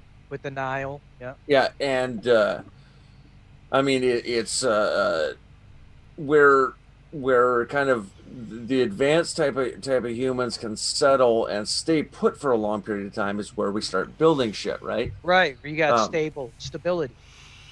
because once again, you can have guys. It's not like the Germans didn't have the ability to develop anything, or whoever was living in what we call Germany now, 5000 I'll be BC. right back, guys. I gotta go take a piss, but you guys keep talking. It's not that they didn't have the potential capacity, but they were living in forested wilderness, and they didn't have any place that they didn't have the ability to settle down and farm for 1,000 years. Yeah, they were more nomadic. They traveled. And I mean, they had to be, because there's a lot of people up there, a lot more people than people realize, and they were moving around on a regular basis. So if you get Asiatic steppe tribes pushing somebody 2,000 miles away, it becomes like a domino. Yeah. And there was a conflict between them, different things that were going on. But even then, like, everything shifts, everything shifts west 500 miles type of thing, right? Yeah, of course. And obviously it's not perfectly linear like that, but things like that happen. Where in Egypt, you have a civilization where you might have a ruling class change hands once in a while and some wars, but you end up with the same culture sitting put for thousands of years. Right. Yeah. To develop things that farm. Yeah. And domestication of animals. Yep. So, what do they say? We've domesticated dogs for 40 or 50,000. So. Yeah. So. These are guesses, right? I mean, they're probably educated guesses, but they're still guesses. I mean, well, I can't remember what the hell it was now. My memory's kind of shot these days, but I know there was a there was a remains of a fireplace found from however many thousands of years ago, whatever, and they were startled because they found bones that had been gnawed on by a dog. Oh yeah. And it was gnawed on before it was thrown in the fire, type of thing, not after. Right, so it wasn't a scavenger. Yeah, it's not a dog came by later and picked up after humans. They were most likely, and also there's a certain amount of speculation, but they were most likely sitting there with a dog, throwing the bones to the dog. Right. And then cleaned up afterwards. Yeah. Which is how they think that the wolf came to be with the human, by slowly, well, a couple of them got brave, desperate, and started approaching the fires. They cost a little something. Yeah, well, exactly. I mean, like, if you have a couple wild animals kind of prowling around, and you're like, geez, I don't want them to, eat one of us. Mm-hmm. Maybe just start throwing some bones outside the the campfire circle, and they'll go after those and leave us the hell alone. Yeah. And maybe that comes, a couple hundred years later, you got people raising their own dogs. Right, and they just make great alarm bells. They make great factors. I mean, great for hunting. And hunting. Yeah. And for all we know, I mean, this could completely make sense too. If you have humans and some wolves hunting the same herd of animals, right? Oh, and imagine. They start working together. That's just that's you know what I mean? Brutal. Like the wolves can't completely encircle. They're trying to pick off and chase down, and then you have humans who are helping corral the animals. Right. It's not that they're, they have any way of communicating with their buddies, but that could, I'm not saying it did, but I'm saying it could have naturally happened in a manner similar to that, like accidentally. And then once again, you're eating the spoils, and why not throw the dog a bone? Right, throw the dog some stuff. Yeah. It's amazing. So, I'd love to have a time machine just to go back and look at this period. Just to look, just to see, man. Just to see. Fantastic. Because everything else, everything we do doesn't matter. It does not matter what we discover. Everything else is just our imagination and our interpretation of it. Right. And there technically may be a way to do this without us using any of inventing any time machine of our own. Yeah. And that would be as if we came across, let's say, an alien that came into our orbit through a passing alien species, whatever, 10 million years ago. It's just floating out there, recording everything, so to speak. And we that would be handy. It would be, I think, isn't that kind of something like, I guess, like 2001 or something? What if we find out that Earth is actually just a fucking reality TV show Yeah, that would be boring. for some fucking aliens? The whole time they've just been sitting back, fucking. Well, that goes getting back to fat. the simulation theory too, right? Yeah. We're just somebody's software, Yeah. somebody's video. I know, like I said, it could be somebody's fucking reality TV show. They're sitting there getting fat, eating fucking space cheeseburgers. Yeah. It's a Survivor, but in space. Personally, I think that outside of perhaps maybe some bacteria, I place. But, Or you were cutting out there again. I said personally because I think that the universe is probably an empty place, but outside of maybe some microbial life. But how can there's no way to do that. And we probably never will because people forget too that distance is time. Yeah. They're linked. We look at it, our closest neighbors, Andromeda, right? It's what, 2.5 million light years away. So we're seeing how it looked quite over 2 years ago. Yep. Supposedly, although remember that would be based on a constant Right, of course. a light year. Yeah. If the speed of light isn't a constant, then I'm not trying to split hairs here. I'm just going on. Accepting the, just It's far away, anyways. We know that. accepting our current understanding or what have you. The scientific dogma, whatever you call it. just had to throw in the actually. Yeah. But there have been some other interesting discoveries in that we do know that other stars, pass by us, and in fact some have even passed through our Oort cloud, and what have you. And I think the last one was 10 or so thousand years ago. So anything that it may have disturbed, that would become comets or what have you, wouldn't have reached us yet. So we still may be waiting, Yeah. anytime, here comes. Yeah, I think the Leonid meteor shower is supposed to be the remnants of that. It could be, but it's hard to know for sure. Yeah, that's what I've heard before. Right. The Leonid meteor shower was the one that's supposed to be that. I think what they were doing was, where I heard that was that they were saying that might have had something to do with why they built the Sphinx. So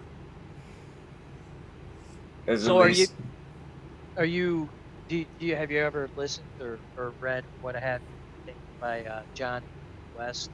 Yeah, quite a bit. That's what I kind of got the impression. Yeah. Who's that? John Anthony West. He died not too long ago, like a year or so ago. I'm not sure I know that name. 2018, I think, something like that. Another fucking name I gotta look up now. Jesus, you guys. He was a writer, lecturer kind of guy, but I don't think he was actually trained in archaeology. But yeah, I'm not sure, he might have been, but he did a lot about Egyptology. Yeah. He was part of the Graham Hancock and John Anthony West. I think he did a lot with the water erosion. I just looked it up. Yeah, he was big into the water erosion. Yeah, well, yeah, he know worked. that. He was the one that brought Shock out there to do it, right? Oh, you're right. Yeah, it says that right here. Yeah, yeah. Yeah. And Huh? Yeah. I think he did a lot with the Egyptian religious system and stuff too, if I remember correctly. Google it real quick. Damn it. Early career was as a copywriter in Manhattan and as a science fiction writer. I think I read some of his old books too. Yeah, and did his Mystery of the Sphinx. Let me see. I mean, that show he did, I don't remember what it was. I've got it, but it was this document. He kind of looks familiar. Magical Egypt. That's. Yeah, Magical Egypt. Worked with him a lot. He wrote The Case for Astrology, Serpent in the Sky, The High Wisdom of Ancient Egypt. See, that's what I thought. Yeah, he did a lot of that stuff. Okay. The Traveler's Key to Ancient Egypt, A Guide to the Sacred Places. Yeah. Then he wrote the book on the Dogon. What the hell 2 is books that? on the Dogon. Those are those joggers out in somewhere in Africa. Yeah, he kind of looks like Tommy Chong. Yeah, he does. kinda. He does. That's funny. But not as stone. Yeah. What's up, guys? Hey, Steve. Hey. How are you? Hey, how's it going, brother? Hey, Eric. What are we talking about? A lot of Ancient archaeology. Yeah, archaeology and anthropology, history. Ah, very nice. Not a lot to contribute there. Dinosaur bones aren't real, and and the Muslims are hiding the Ark of the Covenant. They better not be. I thought it was in Ethiopia. Yeah. I hadn't heard that. Them Muzzies are hiding, and I'm breaking into that Cabo. No, I thought it was in Babylon. I've been to Babylon. It better not be in there. I'd have And been... Graham Hancock did the interview with the jogger with the blind from it. Oh, yeah. Yeah. Whether it says he saw the Ark of the Covenant went blind? Yeah. Is that what...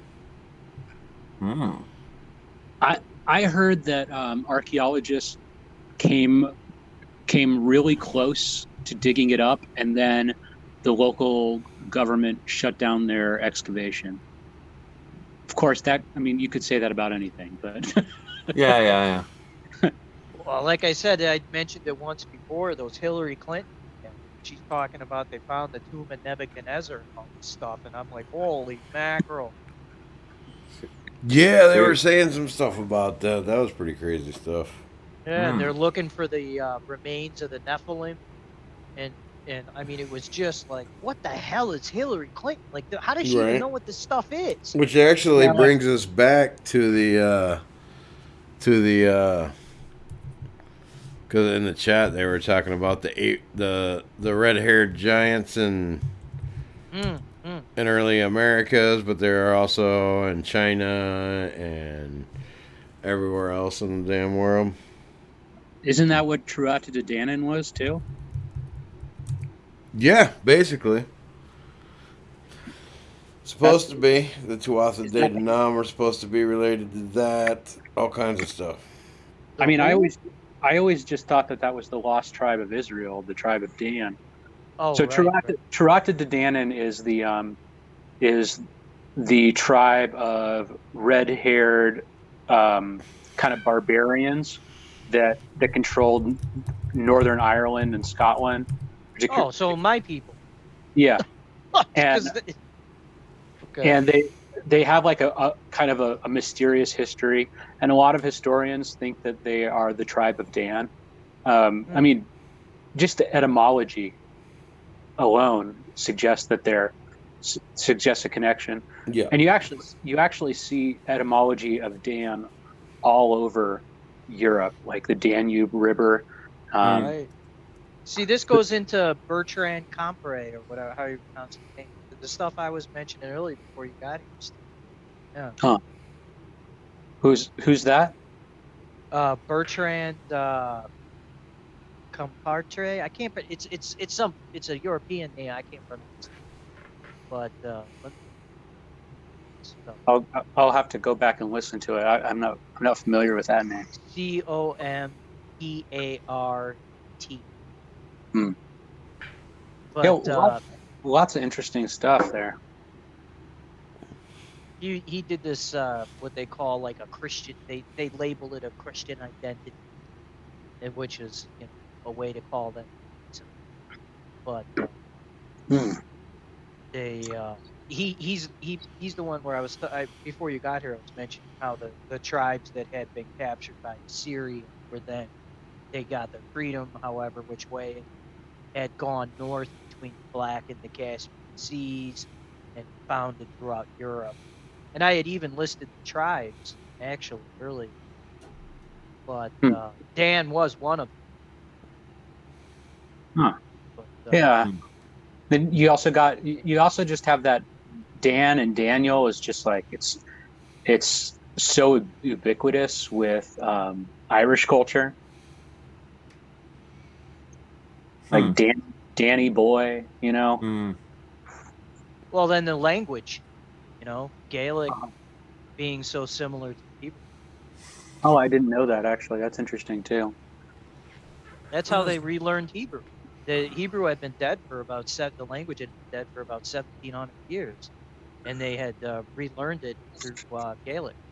Fascinating. Oh, check it out. I know that. I was That is actually surfing the headlines here, and apparently Lynn Wood announces Sidney Powell will file a major lawsuit in Georgia tomorrow.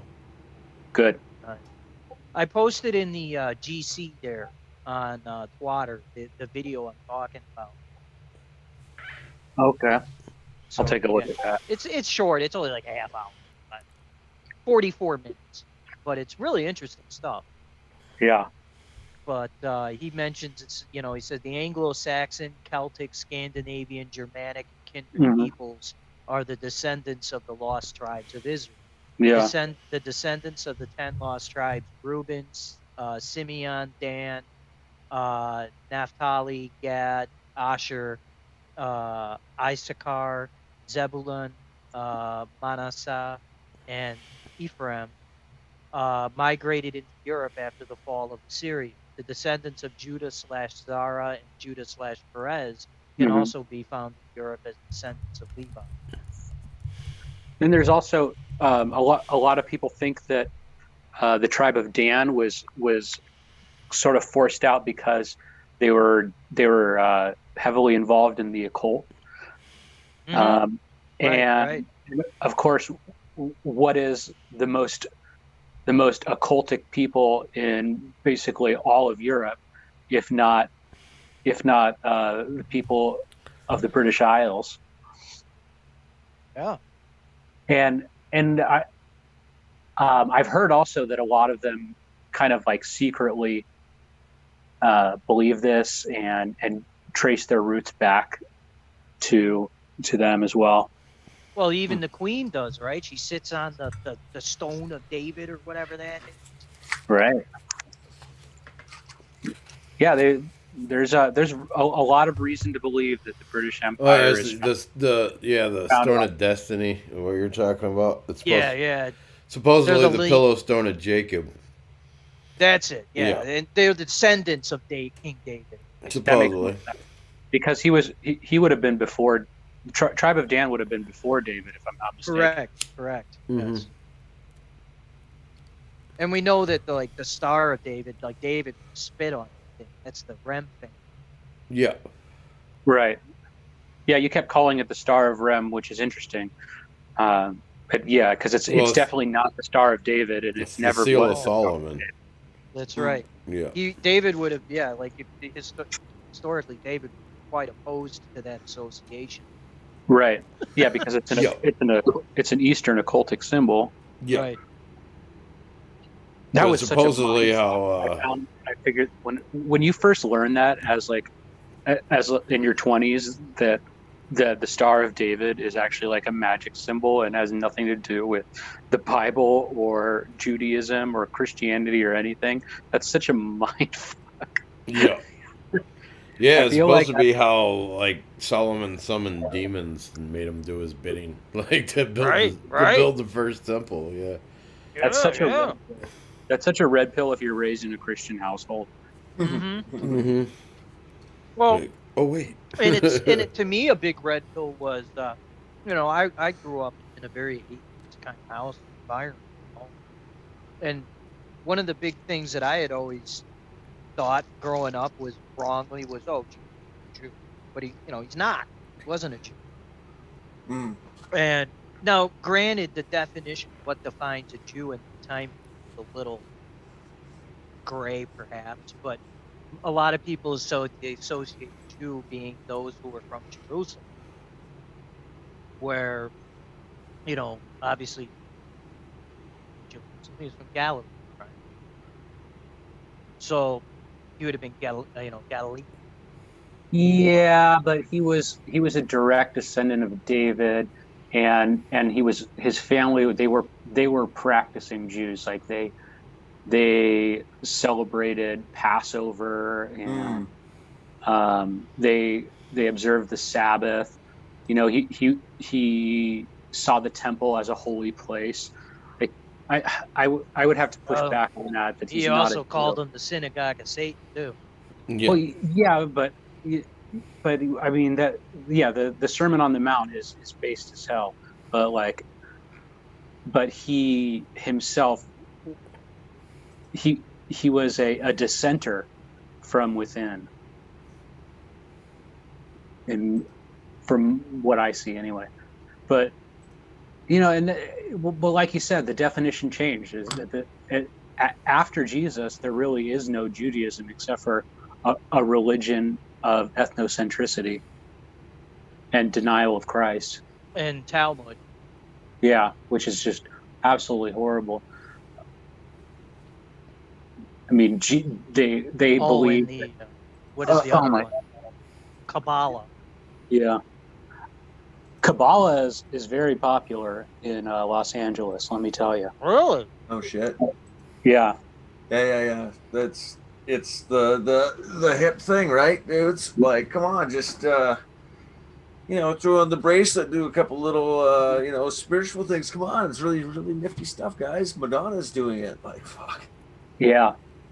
I mean, it's not. She's an old hag, but I mean. And is that the Kabbalah? Is that where that Zohar stuff comes in, or the whatever all? You got me there. I'm not sure what Zohar is, but is that that image of all the levels and positions and stuff? Could be. I don't. Yeah, you got me there. I'm not positive what Zohar is, but I think it sounds familiar. But yeah, they see it as an extension of conservative Judaism there.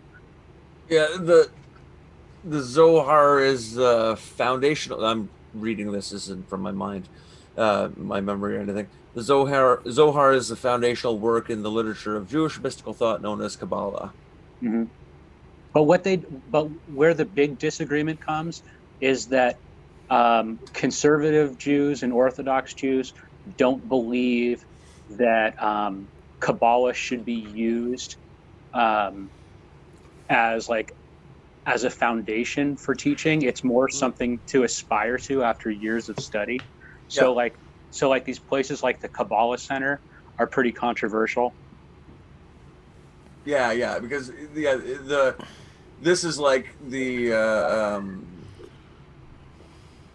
it's a supplementary to the main thing. It's not the main thing. Yeah, but these people are making it the main thing. You know, like the idea that Madonna could be a Kabbalist is actually like an inversion of an inversion. Yeah. Wasn't she Italian Catholic? Yeah. Traitor. Yeah, I mean, Yeah. even her name, Madonna, that means. Yeah. Well, that no. means you guys know something. Kabbalah isn't even natively Jewish. Yeah, it's not. It's Egyptian, basically, or like I mean, or Sumerian. It's just one of Well, those. it comes from the ancient- mystery religions, Right. so you'd have to trace it back to that source. Like Well, and how much of the the Talmud Hebrews is got it actually from the Babylon when they were during the Babylonian captivity and learned it from the Magi. That's right. But That's right. the Egyptians knew it too. It's a I always thought that Jacob learned it from the Egyptians. You mean Moses? No, Jacob. Jacob was the one that got exiled or got taken by the Egyptians, and then he invited all of the Jews to Egypt, where they became prisoners. Good job, Jacob. Remember his Lock brothers? him up. His brothers sold Jacob Yeah, to the Jacob. No, Jacob and Esau. No, because wait. Hey, man, as long as I hear my Walrus thinking buddy Isaac. locking them up. You're thinking Isaac. No, Jacob. Jacob in his coat of many colors. He was the favorite. Joseph. Yeah, Joseph of the yeah, Joseph. Okay, thank you guys. It's like, I don't remember this shit too well, so I'm sitting there going like, I don't know, dudes. And as soon as you said it, I'm like, yes, that's it, that's it. Well, I unfortunately got drugged to Joseph in a Technicolor Dreamcoat. So as soon as you said coat of colors, I was wait a minute. Yeah. Yeah, Jacob became Israel because he stole his. That's right. It was Isaac's son. Right. Esau's Jacob, Isaac, brother. and Joseph. I get them all confused. Yeah. So they're the direct line to getting all the Jews captive. Because my name is Jacob, I know that particular story pretty well. Sure all right. thing, Israel. You win on that. That's an interesting story. The whole so Jacob, his name was changed to Israel because he wrestled with God and he prevailed, and that's what Israel means, is one who wrestles with God. Yeah. Wow. Yeah. So you guys have seen that movie Forrest Gump, right? Unfortunately. So here's my Forrest Gump theory. So everything changes in the life of Lieutenant Dan and Forrest Gump the night that Lieutenant Dan finds God. And how does Lieutenant Dan find God? He sits out on the mast of the ship during a storm and he shouts at him all night long. Yeah. Which is basically an allegory for the story of Jacob. Yeah. Surprising because it was a Jew who made the movie. What a shot. Yep, exactly. And so he essentially represents Israel at that point. And after that happens, after he wrestles with God and he prevails, they become blessed. Mm-hmm. And Forrest in that situation, because Forrest is just kind of like he just supports Israel. Yeah. So he's sort of like the Gentile that supports Israel and is blessed because of supporting Israel. Yeah. The Shabbos Goy. He's just dragged along, yeah. Yep, exactly. The Shabbos Goy. Yep. And And then what do? They get rich off of Apple, of all things. It's just yeah. Wow. Did you come? Yeah. Yeah. Wow, yeah. Yeah, You know, the thing that always stuck out to that movie was the degenerate white, right? Make the white woman the degenerate. Oh yeah, and I was like, I was so pissed the first time I watched that. You don't even see her. You don't even see her father, but the other white male who's important to the story is her father, of course, who's a white man who's a piece of shit and molests her. Yep. Right. About Forrest to Gump's shove some chocolates up some Jew's ass in a minute. Forrest Gump's mom is a whore who fucks to get him into a school or whatever it was. That's right. I forgot about that. Yeah. That whole movie is full of degenerate shit, and it's actually kind of weird that the main character Forrest Gump has absolutely no clue about it. He doesn't make any decisions or do anything No, himself. it's just the white man just following the flow, going along. Everything's done for the white man. He doesn't make any decisions. He doesn't do anything. It's all done for him. He just goes along with the ride. And all he had to do was support the Jew. The Jew. Yeah. You too can meet the president and get the Congressional Medal of Honor. All you got to do is. There's more interesting things too, is because he does actually make a decision. He makes a decision to be a Christian. He gives his life to Christ in the church. He joins the choir, and then he takes all of his Jew money and he invests it in the church. And then I don't remember that. Yeah, and then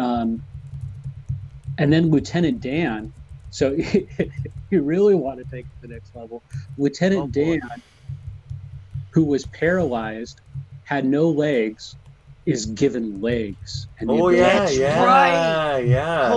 again. Shit.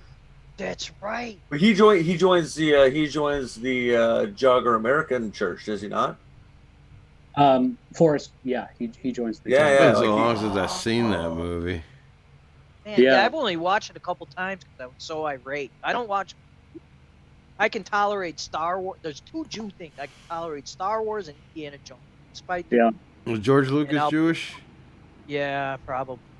I don't think he is. If not, he was best friends. Spielberg was. Yeah, he worked his entire career. Spielberg's a fucking. There's all kind of weird shit with him. I know, and he did the Indiana Jones movies. From what I understand, I just try to ignore it all and just enjoy the adventure. There's a lot of shit in the Indiana Jones shit for sure. I fucking just I liked it when I was a kid, but even then I remember being like 7 or 8 years old or something like this and going like, those are my fucking people. They're not the bad guys. Like, I know, fuck you, dude. I know, and you know, you got it. It really took he didn't even try to be subtle about it when he started. Like Schindler's List and Saving Private Ryan.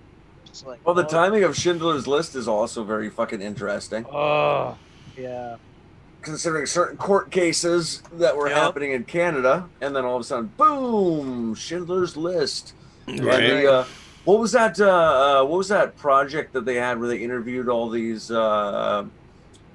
old Jewish people who survived World War II? Yeah, and then they edited it out and they went and fucking dumped all the ones that told realistic stories. Yeah, there was the Holocaust. It was like the Holocaust Project or something. It was something simple. Somebody wasn't it the Shoah Project? Something. Yeah, I think so. Somebody had compiled all the realistic stories. Oh, did they? Oh yeah, it used to be on YouTube, dude. You used to be able to find this shit all over the place. But it's like the guy talking about his he's in Auschwitz and they had soccer. They had a soccer schedule, and he goes. The guy sitting there and he's laughing about it. He's like, yeah, and everybody had their own. There's the Polish team and the. Lithuania, whatever team, the German team, and blah, blah, blah. And the guy actually tells a story about how some German guards were off duty and were into the sauce a bit, and they came and joined their soccer game. Yeah. They had swimming pools. They did the orchestras. Yeah. They had the instruments. I was going to ask about the swimming pools. I heard about those. Yeah. Yeah. See, my grandfather told me about how... a lot of the people that were put in there were criminals because it was like a choice, we could put them in jail and sit there, or we could put them in camps and put them in court. Yeah, but I mean, and he talked about how they built these swimming pools and they had to all kinds of facilities that I'm trying to remember some of the stuff that he took part in building. Yeah. And they said they yeah, they did live like kings, but they were well fed and this and that. And it wasn't until the supply lines got shafted. Yeah. Mhm. But they had after because you were allowed to get packages and money and things sent to you while you were in there, right? Because it wasn't just a you're going to a gulag or you're going to a penitentiary for 5 years. It was a work camp. Right. They had religious services, so I know they had religious kept families texts and together. stuff. They kept they families did. together for fuck's That's sakes, right. right? So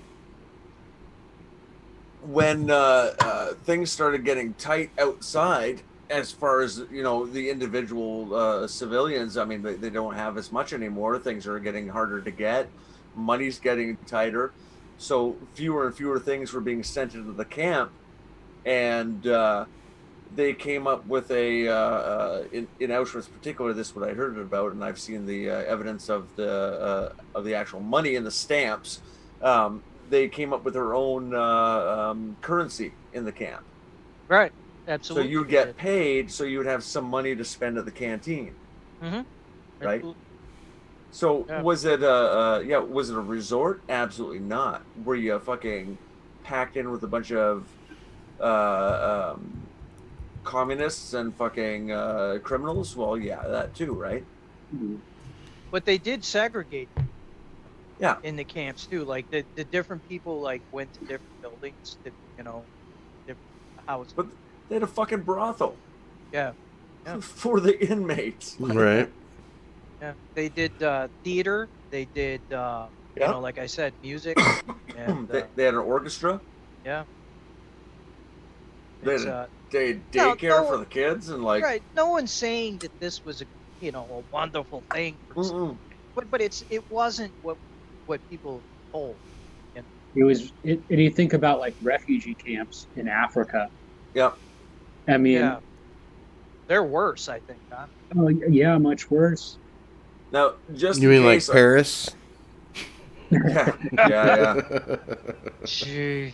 Just in case I ever have the opportunity to travel to Germany, my mother's fatherland, homeland. I just want to say right now, I do not dispute the official Holocaust story, whatever at all. I completely agree. 6 million, absolutely anything else to say. I'm 100%. I agree with it. Don't put me in jail, please. There. Anyways, so what we're saying. Why would I question that? Yeah, exactly. Come on. How far do we want to go with this? We're talking about a theme park that had a great thing called the Holocauster. Yeah. Apparently, 6 million people got to enjoy. Yeah. Yeah, I wish my grandfather had. The action was in the showers, but my grandfather had taken photos. Oh shit! But all that was he had to destroy it. Yeah. Back now, not just there, but like other just photos in general. Yeah. Well, because it was the Soviets that supposedly liberated the camps. Yeah. Correct. Quote unquote liberated. Right. Which is amazing. Well, even if you look at the official narrative from the tribe, like it's the camps where they accuse the Germans of the horrors are all in the quote death camps. They're all in Soviet occupied area. No, they're mostly in Poland. Some Poland. Yeah, some in Czechia. Yep. But I mean, it was Czechoslovakia at the time. Was it the Weasel Wiesenthal who admitted that they were evacuating the camps and asked if they wanted to stay and wait for the Russians or go with the Germans, and he went with the fucking Germans? Damn right they did. Yeah. Wow, I hadn't heard that. I would have too. Bet your ass I would have. No, but here's the thing. But think about this for a second. And the Soviets even admitted, they're like, okay, these aren't the real pictures. Like, we went back and recreated them. Oh, for sure. Yeah. But I mean, you're sitting there going like, oh, this is an extermination camp. They hate Jews, and I'm Jewish. I'm only here for them to murder me, and they're losing the war, and they asked me if I want to go west with them, and I was like, yeah, sure, guys. Like, right. Well, There's- and, They you were know, just trying to kill me, but it's okay. There's- I trust them. there's things too, you know, like the Zyklon. Like they're controlling typhus. There were typhus outbreaks. Yeah. There were cholera outbreaks. There were all, you know, there were things that were disease. You know but you don't use Zyklon to kill people. It's absurd. Right. And was the David Cole documentary where he demonstrated Yep. where the Zyklon B was evident and where it was not. Correct, And because it leaves blue stain. Yeah. Yep. Yeah, you could. Well, it wasn't like actually strong enough to kill people, but it worked really good as a delousing agent. That's right. No, if you sat in one of those clothing delousing chambers while they were doing that, you wouldn't walk out. What do you mean? Well, they had their clothing delousing chambers. They're sealed with not wooden door clothing delousing chambers. If you stayed in there while they were administering the Zyklon B, like you'd die. Oh, But it wasn't set up as a mass extermination. It was for clothes. They had the clothing racks, yeah. Mhm. right? Like there was these. That's were why they shaved their relatively- heads when they first got in And there and everything too. The yeah. other thing that my grandfather, my late grandfather, said was that the one of the big things that people went off of was the Wansi pounds, right? Yeah. And he said that was a load of shit. Mhm. Like that you know, it's like you read the actual transcript of one, nothing, you know, like Yeah.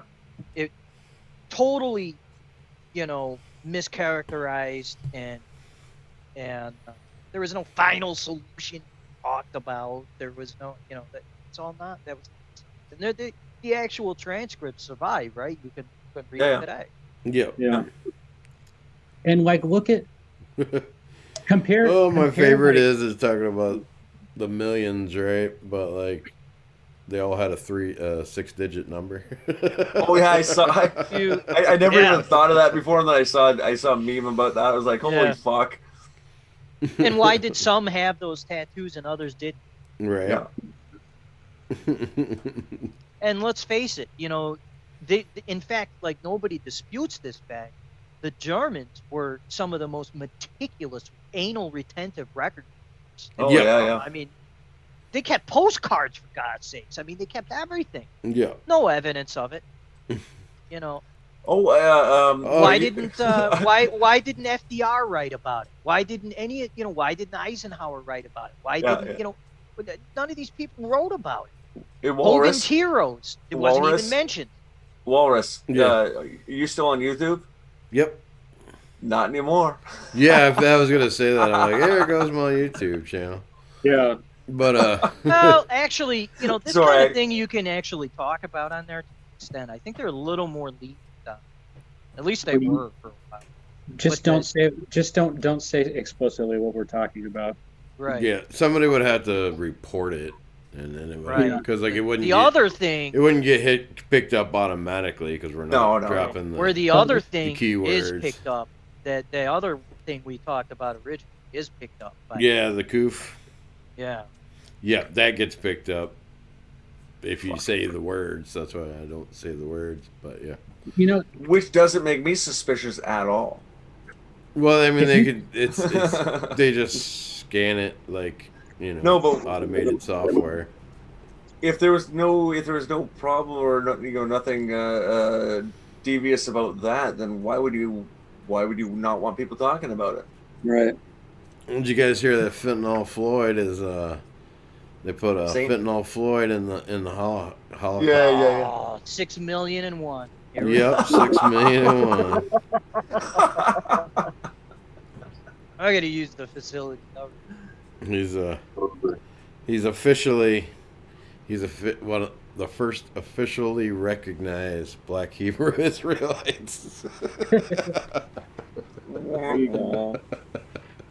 All those guys standing on the street corners are pissed off. Now we've been out here fucking preaching for 5 years and we don't get into that fucking shit. Yo, this son of a bitch ODs on fentanyl gets in there, motherfucker. It's interesting. We were talking about the Talmud earlier. When you think about like anything that you've ever read that is pro-white, when it talks about the Jews versus how the Talmud talks about Gentiles, Yeah. there's just really no comparison. I mean, the way so in a white supremacist writing or a German supremacist writing or something like that, typically you'll see something like questioning whether or not Jews are Germans or whether or not Jews are liars. But in the Talmud, you'll see them questioning whether or not Gentiles are human. People. Yeah. Yep. Yeah. All I know is that there's no way in hell the Soviets found the remains of old AH. That's a load of shit. You think? Yeah. Well, they would have paraded him around. I mean, Yeah. That in the OSS had all these reports and photographs of him in the hell country? Argentina? Argentina. Yeah. have you ever compared the pictures of dead Saddam Hussein or dead Muammar Gaddafi to the pictures of dead Osama bin Laden? It's like if they have the cadaver or the execution, they will show you every single detail of it and parade it around. Yeah. I They'll mysteriously wrap them up and dump them off into the ocean. Exactly. Yeah. And then to say that that's a Muslim burial, that was a shit. Supposedly there was a Colombian news article written, I think, in the 80s, like maybe 1986, saying that Hitler died. Yeah. I wish I had the details on that. I hate like saying, oh, I heard about this and not like knowing all the details about it. But I thought that was really interesting that there was documentation of him not only being alive but his death in as late as the 1980s in South America. Yeah, that'd be amazing. And the OSS, they were classified files. I don't think they are. They were at one time. They had photographs of them. Yeah. And they even had, I think, like handwriting comparisons and identical or very, very close. Eyewitnesses said, yeah. And they just said, you know what, just leave it. They just said, leave it. I think it's suspect, if anything. I would almost prefer that. I would almost prefer that he did die the way they said he died, because, you don't like hearing that that the enemy is controlled opposition. Yeah. Well, that doesn't. I mean, doesn't prove either way that he's a controlled opposition or not. But if they put out, he's dead, and that's it, we're not going to talk about that anymore. Anybody who talks about that is crazy and blah blah blah. And meanwhile, he's living down in. It's like they catch Eichmann or something, they can make a big show trial and blah blah blah. But if they catch him, it's they have to admit they've been lying for. Yeah, and was there a different attitude towards treatment of heads of state then? I don't know. Oh, there'd be a certain amount of that too, but also But they hung Saddam Hussein in broad daylight. Well, but that was. Yeah, this is now. A year later, I'm talking. Back then, people's attitudes were different. I mean, it's like a whole different species almost. Yeah. Yeah, but if they had caught him alive, I don't know. Like, it's debatable whether or not they would have ever had a trial, or they would have killed him, or they just would have fucking let him escape. I mean, look at Emperor Hirohito. Did they go after him? No. Did they? Mussolini. They're his own people. Yeah. You know, Yeah, I guess that there's something to be said for that. I think you got the point. you know, there was a respect for a head of state then. You know, true. it was You don't shoot officers. right. There was a gentlemanly kind of thing going on Yeah. Yeah. that doesn't exist anymore. Because They probably would have like put him in some kind of weird, either some prison. Oh fuck! Look what Probably happened not to, a prison. They're probably more the like Hess. like what they did to They'd have tossed him in Napoleon. Yeah, or they'd have tossed him in Queens Creek, Arizona, or something, and told him to gap shut. You know Well, what I mean? Look Go live what happened to Rudolph Hess. Yeah. Spent decades and decades in a castle prison. Yeah. Yeah. Yeah, and then was finally executed. But I mean, they let some other ones go too. Yeah, You know, yeah. some of the other ones, like, what about? Or it's possible they could have done like a public execution too. It's true too. They could have put him in the norm. Yeah. yeah, I don't know that. I don't know that. But they would have. well, see, they wouldn't have let him go to trial anyway because he would have had too Yeah, much to say.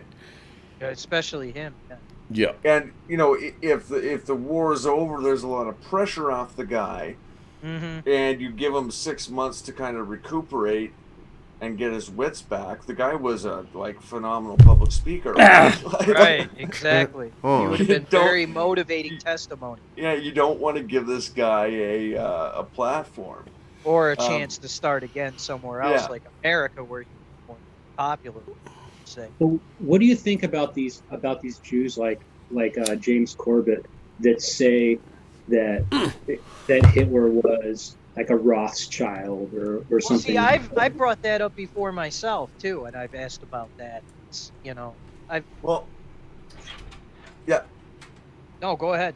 Oh, I was going to say, they like, and right from pretty early on, they like to slander him with the Schickelgruber and the this and that, and it's an insult, right? So I don't think they would have been throwing that around so freely necessarily had he been, one of them. Was he an agent? I don't believe so. I've just looking at what he did and how he did things,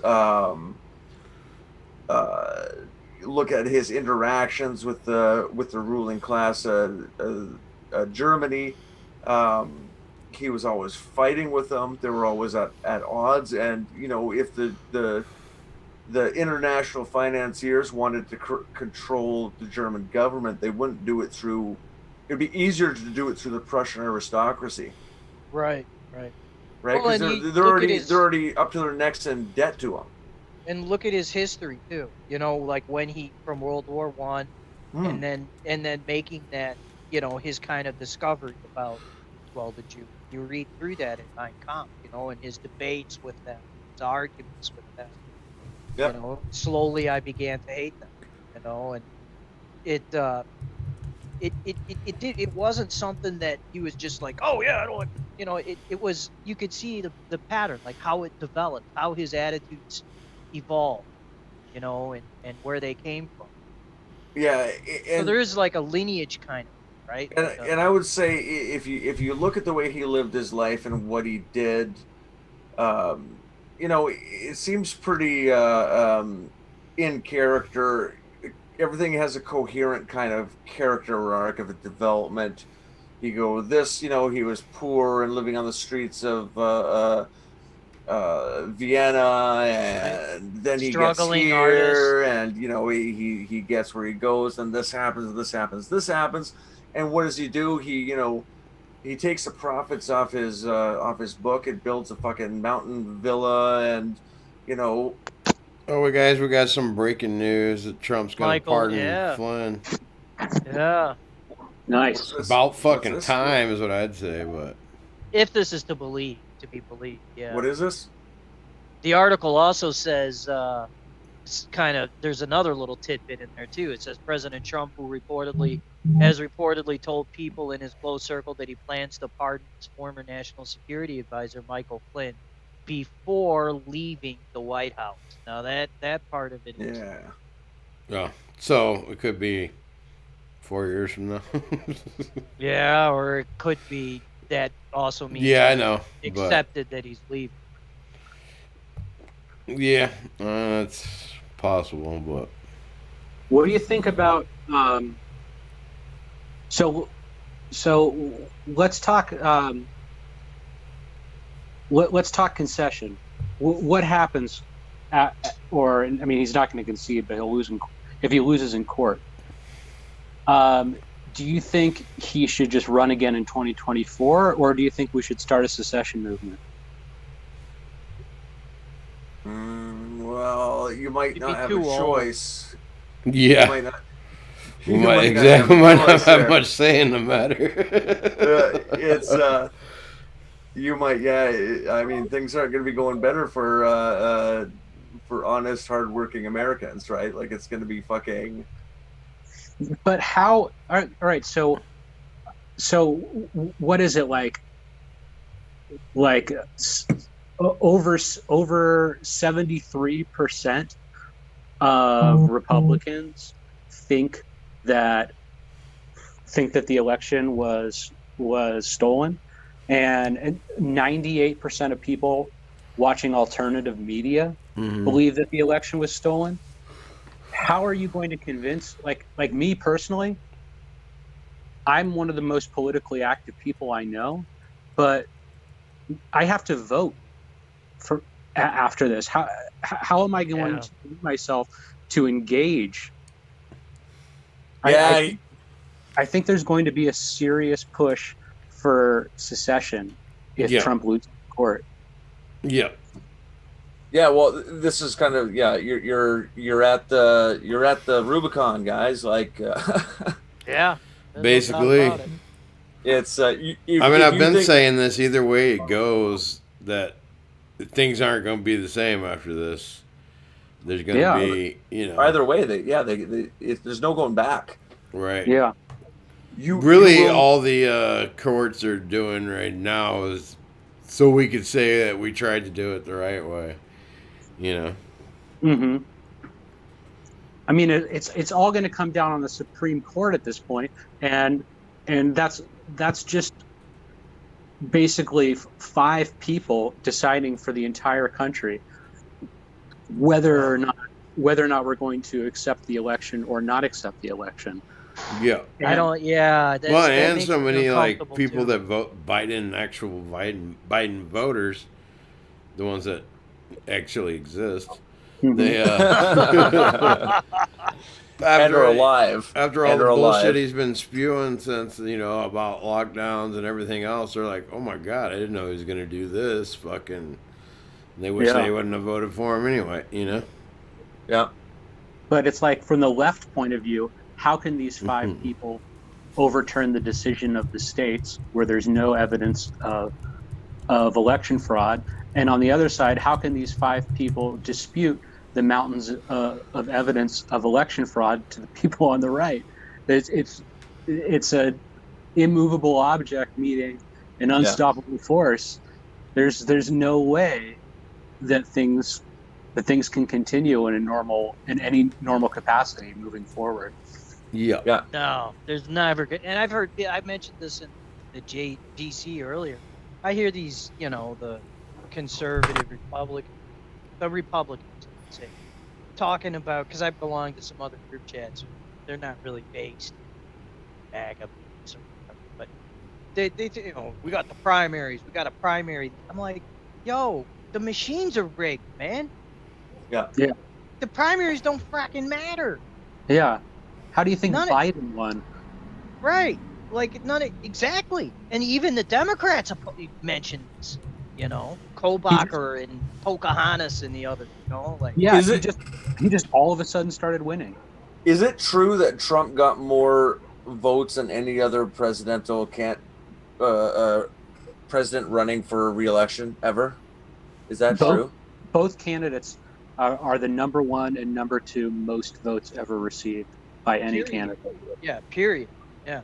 Yeah, okay, so Donald Trump actually got more votes than any American president or any candidate in history, and he still got beat by Sleepy Joe. Yeah. Like, think how fucking retarded that sounds. Yeah.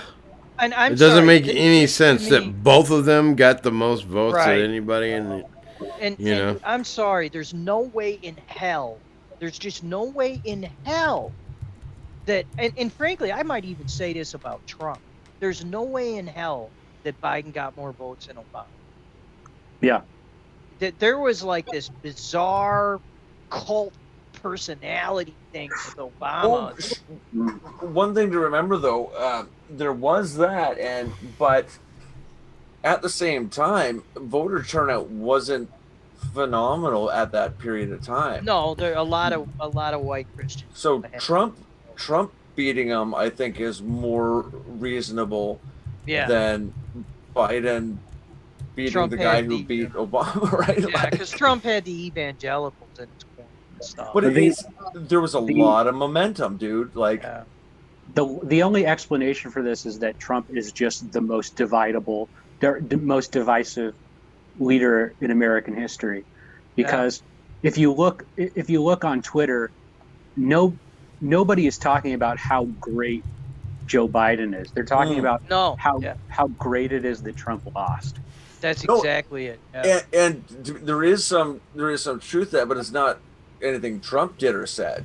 I mean, you might have, like, if it wasn't for I'm not saying that, but think about it for a second. Like, if it wasn't for the constant pounding from the media, people would still vote for him and go, well, you know, he's a douche, but I'll vote for him, whatever, right?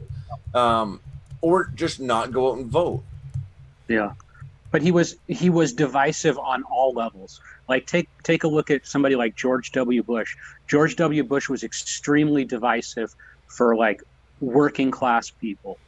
Mm-hmm. But the elites were all kind of on the same page that, you know, we were going to run with this Bush thing. But with Trump, he was divisive on every single level. It went all the way up the line to the most powerful people in the world to the least powerful people in the world. Yeah. That is true. I still don't believe that there was any kind of close to the numbers of fucking voter turnout that they say. Yeah, that's impossible. They had like 200% voter turnout, 300 in some districts. Like, it's no fucking way. Did you see the people's like seeing eye dogs and stuff? That's the thing about it. It's so blatantly obvious that, like, they were sloppy as shit. Uh-huh. You had a bunch of joggers doing it. They know what the hell they're doing. Somebody had posted a statistic, I can't remember where the fuck it was from, that, like, in this country, voting is mandatory, as in it's illegal to not vote, and the best they can do is like a 90%. Yeah, and you can go to jail for it. Like, they might come and arrest you. Right. You know, the number one indication of a fraudulent election is an unusually high turnout. Yeah, that's right. They say usually 80% turnout is a shit. Yeah. Wow. Yeah. No, that's huge. What's that? It's some kind. It's a law, and I can't think of it. Not a legal law, scientific. And I can't think of it now. But they use it. Even the CIA uses it. The State Department uses it to determine election fraud in foreign elections. Yeah. And you look at it like there's a natural curve, right? There's this, and this every election that's legit follows this trend. That's why it's the law. I can't remember the guy's name. It's named after the guy. Somebody so and so's law, right? And you put Biden in there, and it's like, whoa, like it doesn't match at all, at all. And they said that is the biggest red flag. If the CIA was looking at that and looking at Argentina, let's just say, and saw that, they'd say there was massive election fraud. Yeah, but they're not going to say anything when they're involved in fucking the of course election. Not. I understand that. That's not my no, point. I know. I'm just teasing. But think about it. If somebody, like, because we know Argentina is involved in that, wouldn't, like, do you really think they want Biden in, or do they just want to tear the country apart? Oh, you mean Venezuela? Right? Venezuela, yeah, that's what I meant. Yeah. Venezuela. Well, I don't think Venezuela's involved. I think it's just a Venezuelan company. But this goes back to Israel and China and Israel are two big players. Yeah, I mean, Venezuela can't do shit on its own, obviously. Yeah. the idea that Hugo Chavez is behind putting Joe Biden in power or Maduro. Is one of the more ridiculous things I think to come out in the last few weeks. It just happens to be their software that and keep in mind too, wherever communism. Well, and think about it. If they wanted to make it look like it was, could you pick a country right now that would be more ridiculous looking that we're running their software? You know what I mean? And keep in mind, we tried to assassinate Maduro. That's why. Could you think of a more ridiculous? Right. So you paint this picture of Venezuela bad, right? Then say Biden gets in. Now he's got himself in target and sends people to go die. Well, we got to go to Venezuela. Benford's Law. Right. So, it's hard to know for sure, but I know that the Chinese had sent hundreds and hundreds of thousands of fake driver's licenses, and people that the government was catching these, the custom border control and custom catching some of them. They've sent millions of counterfeit ballots. Some of those were caught by customs as well. So we know China's got involved, and we know that China doesn't want Trump in because of trade tariffs and everything. Yeah. And they're just pissed, Here's China's what really big gets on me saving. is that it's so blatantly, obviously, fucking rigged. You know what I mean?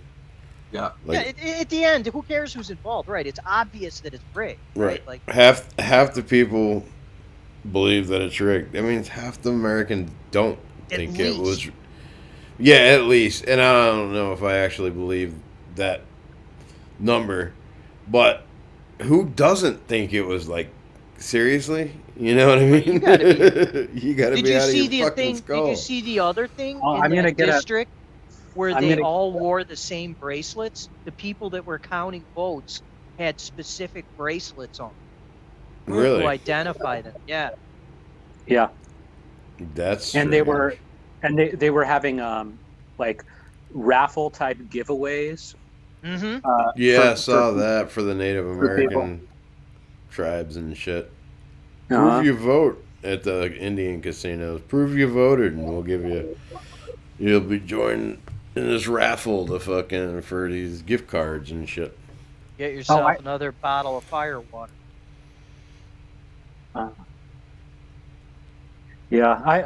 And there was all of the campaign advertisements at the polling stations. They violated so many laws. It's just ridiculous. So, I mean, I think that it's very possible that this will be the last presidential election that all 50 states will vote in. I'm not saying that's what's going to happen, but I would not be surprised if it is, and if not, I mean, the 2030 agenda is right around the corner. Yeah. And what better way to eliminate the sovereignty of the White House, period, than to amalgamate it into something bigger?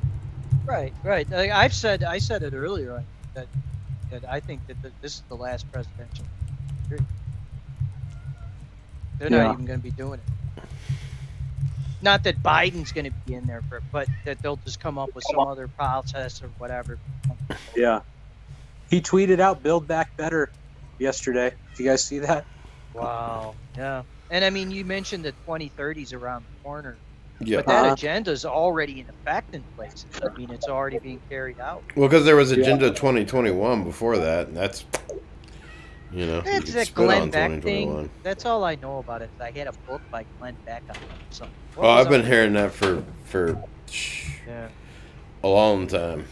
The Agenda 2021. Well, that book I mentioned is from 50 years ago. Yeah. Vox Day has been saying, being a pain in the ass. Vox Day has been saying for as long as I've known who he is, that the U.S. won't make it into the 2030s. Yeah. Well, he might know. He's got some interesting contacts. I mean, it probably took It probably took him that long, Vox Day that long to say it. Right. Yeah. Him and his Spanish boomers. I think he recently even corrected his prediction and said that it might be as early as 2027. Black Brad Bill wanted me to pet the cat, so donated Diamond told me to pet the damn cat. Well, I let her Black in. Brad Pitt is my fellow Pacific Northwestian. He's a good guy. And what was that cycle I had mentioned once before?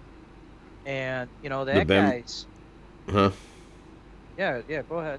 No, I was just. Which one was it? That cycle where the guy's like, every so many Right. years. Oh, the fourth turning. Yeah. Right. They were talking about that on True News. That this is the first time in a century or two when all of the cycles will be lining up at the same time. Yep. And the last time this happened was like the American Revolution or something like that. Correct. Yep. You watch True News? Oh, I love True News. I mean, I'm friends with those. Those guys are great, man. Rick and Doc. Yeah, they're wrong a lot, but so you kind of have to realize when they're spewing facts and when they're spewing theories or opinions. Right. Yeah, because they kind of just sort of do this free form talk where they just sort of say whatever they think. And but when they're actually covering the facts of a situation, man, they do their research. Yeah, and they're honest guys. They're not lying. They're just that doesn't mean they're not wrong. Yeah. Well, yeah, anybody's going to be wrong eventually, but I mean, especially if they're talking off the cuff. I mean, I wouldn't do that. I always prepare and have everything scripted here, right? This sounds like banter, but it's not. Like we rehearse. And their documentary, that Sacrificing Liberty is the best. I bought it. It's one of the best documentaries. So well done. Yeah, I've been meaning to check that out. It's so good. You should really, really pick it up. It's very good. I mean, it's heartbreaking. It's heartbreaking. They're next level. I think that they're one of the best alternative media there's no doubt. sources. It's the Strauss-Howe generational theory. The fourth turning. Oh, okay. But these guys are called True News. Is that what you said? Yeah. TRUNW. Okay, because every time I come on here, I'm creating fucking reading lists pretty well here, and every time I come on here, so it's just I tweet them. I tweet them a lot, so if you catch my tweets, you never show up my timeline. Oh, and I haven't had a chance. Every few days, I got to go over to people like you, would go down your timelines, and I'm so far fucking behind. It's really irritating. Do you have Spotify, Airade? No, I don't. Okay, because that's the easiest way to listen to them. They got kicked off YouTube, but or just go to their website, TrueNews.com. Yeah, but if you want background play, the best way to listen to them is BitSlide. Do you guys use BitSlide? I've never even heard of it. So BitSlide? Yeah, BitSlide. So you don't need the BitChute app on your phone. Okay. So what you need is BitSlide. So BitSlide runs BitChute, but it runs it with background play. So you log into BitChute via the BitSlide app and use that as your BitChute app, and then you get background play. It's awesome. I found out about it from Killstream, and that's how I watch all my shows now, because you can't have your phone open, you can't have the window open all the time, and you can't be constantly starting and stopping every time you want to look at something, and lots of times I like to listen to stuff while I'm looking on Twitter or something like that. So you got to try BitSlide. Look that up. I think it's even on the Google Play Store. I'm looking at it right now. Yeah, we'll get that for sure, man. I don't really use BitChute much anymore. After they kicked my boy off, I was two of my friends off. I said, kind of. Oh, that sucks. Yeah, Hail Victory and my other boy. I won't say his. Fuck something. Yeah. But yeah, they both got the boot, you know. So they're on World Truth videos, and then I got another buddy who does the Boing. Oh, and they're having. All right, so Giuliani's saying they're having their first hearing tomorrow too. Oh, really? Finally, we need some movement on this. It's like, Yeah, it's Clock such is a ticking. it's not even that. It's such a momentous fucking thing has happened, and it's so fucking obvious, and we want something fucking done. You know, we want to see action because it's so fucking. It's also a little terrifying, right? Like it's nerve wracking. Going like, fuck, we just want to know one way or the other. Then we can decide what we're gonna do, right? But we're sitting there going. I was saying to a coworker actually, I could just fucking picture these guys sitting in the fucking Oval Office. Donald Trump and fucking Joe Biden are paid fucking actors for goddamn soap opera, and every day it's tomorrow the big thing's gonna happen, boys, and then tomorrow rolls around and they kind of lead you on for a little bit, and they go, okay, now tomorrow, tune in tomorrow, because that's like really the big big thing was that they Yeah. say they're gonna release the Kraken soon. Mm. Yeah. yeah, it makes it hard to trust the plan when there's no Something no big's action. coming tomorrow, and then tomorrow it's a. Oh, speaking of the Kraken, did you guys talk about that? Is there any truth to the Kraken? We'll find out military tomorrow. Program. We'll find out tomorrow. Because the Listen first. to this. Listen to this. See you next Tuesday. I'd like to extend an olive branch to Trump supporters. I'm ready to move forward together. There's so much work to do to heal the nation. Let's be part of the solution and not add to the problem we face. My comments are open. Please reply with forward together with a little heart. That's Alyssa Milano. I told her after the way we were treated, even you Alyssa got Milano some is nerve. doing that shit now, huh? Yeah, you got some nerve, lady. Oh my God. After the way you treated us, you got some fucking nerve. See, Man, this is why, like, I think they want the United States to collapse, but I think they wanted to do it. They want to do it on their timeline, which is also why I think things are going in at the speed that they're going, and things are kind of fucking happening. I'm not sure they want to fucking spark off a civil war yet. would beat the shit out of them. You know, Let's be. I mean, if they started, they get their asses handed to them. This is what I'm thinking. Dude, I could be wrong here too, right? But I mean, it's you know, they're literally like a couple weeks ago going, we're making a list of people we're gonna put in fucking camps to. Right. Come on, guys, we're all 4 buddies. years of calling me a Nazi and a racist and a bigot and a homotramp, whatever their shit is. So that kind of sounds like one of two things, or both. Is one, they go, oh shit, we've got to make it look like we're offering an olive branch because they're gonna fucking win, or it's You got hundreds of thousands of combat veterans in this United States. I'm gonna side with my combat veterans over a purple-haired fat. lady who's been hard fucking with us. Right? Nah, man. These people are gonna be hamburgers. Try stuff like that. Yeah. Yeah, but it's also the if they do manage to steal the fucking election, and they don't want a civil war right away, what they want is for everybody to cuck back under the umbrella of the Republican Party and go, okay, we can rebuild this, and we'll go for the next election, which is going to be so fucking, it's going to be fixed, and we're not going to be able to see it so easily. And the Republican candidate is guaranteed to be their fucking boy next time. The nerve, man. Boy, that really chaps my hide. I gotta tell you, the condescension, the nerve. I'm gonna extend an olive branch. Listen, I better stop it. I don't want to. There's a couple celebrities that I wish just hadn't have spoken up at all. Like, did you guys? Was there ever a time in your life when you liked Patricia Arquette or Michael Rappaport? Because I used to think that they were cool. I don't know about you guys. I would never say I thought they were cool, to be honest, but I mean, they were tolerable fucking celebrities when he saw them in something, or they might say something funny here or there. I've never Like, heard of the dude.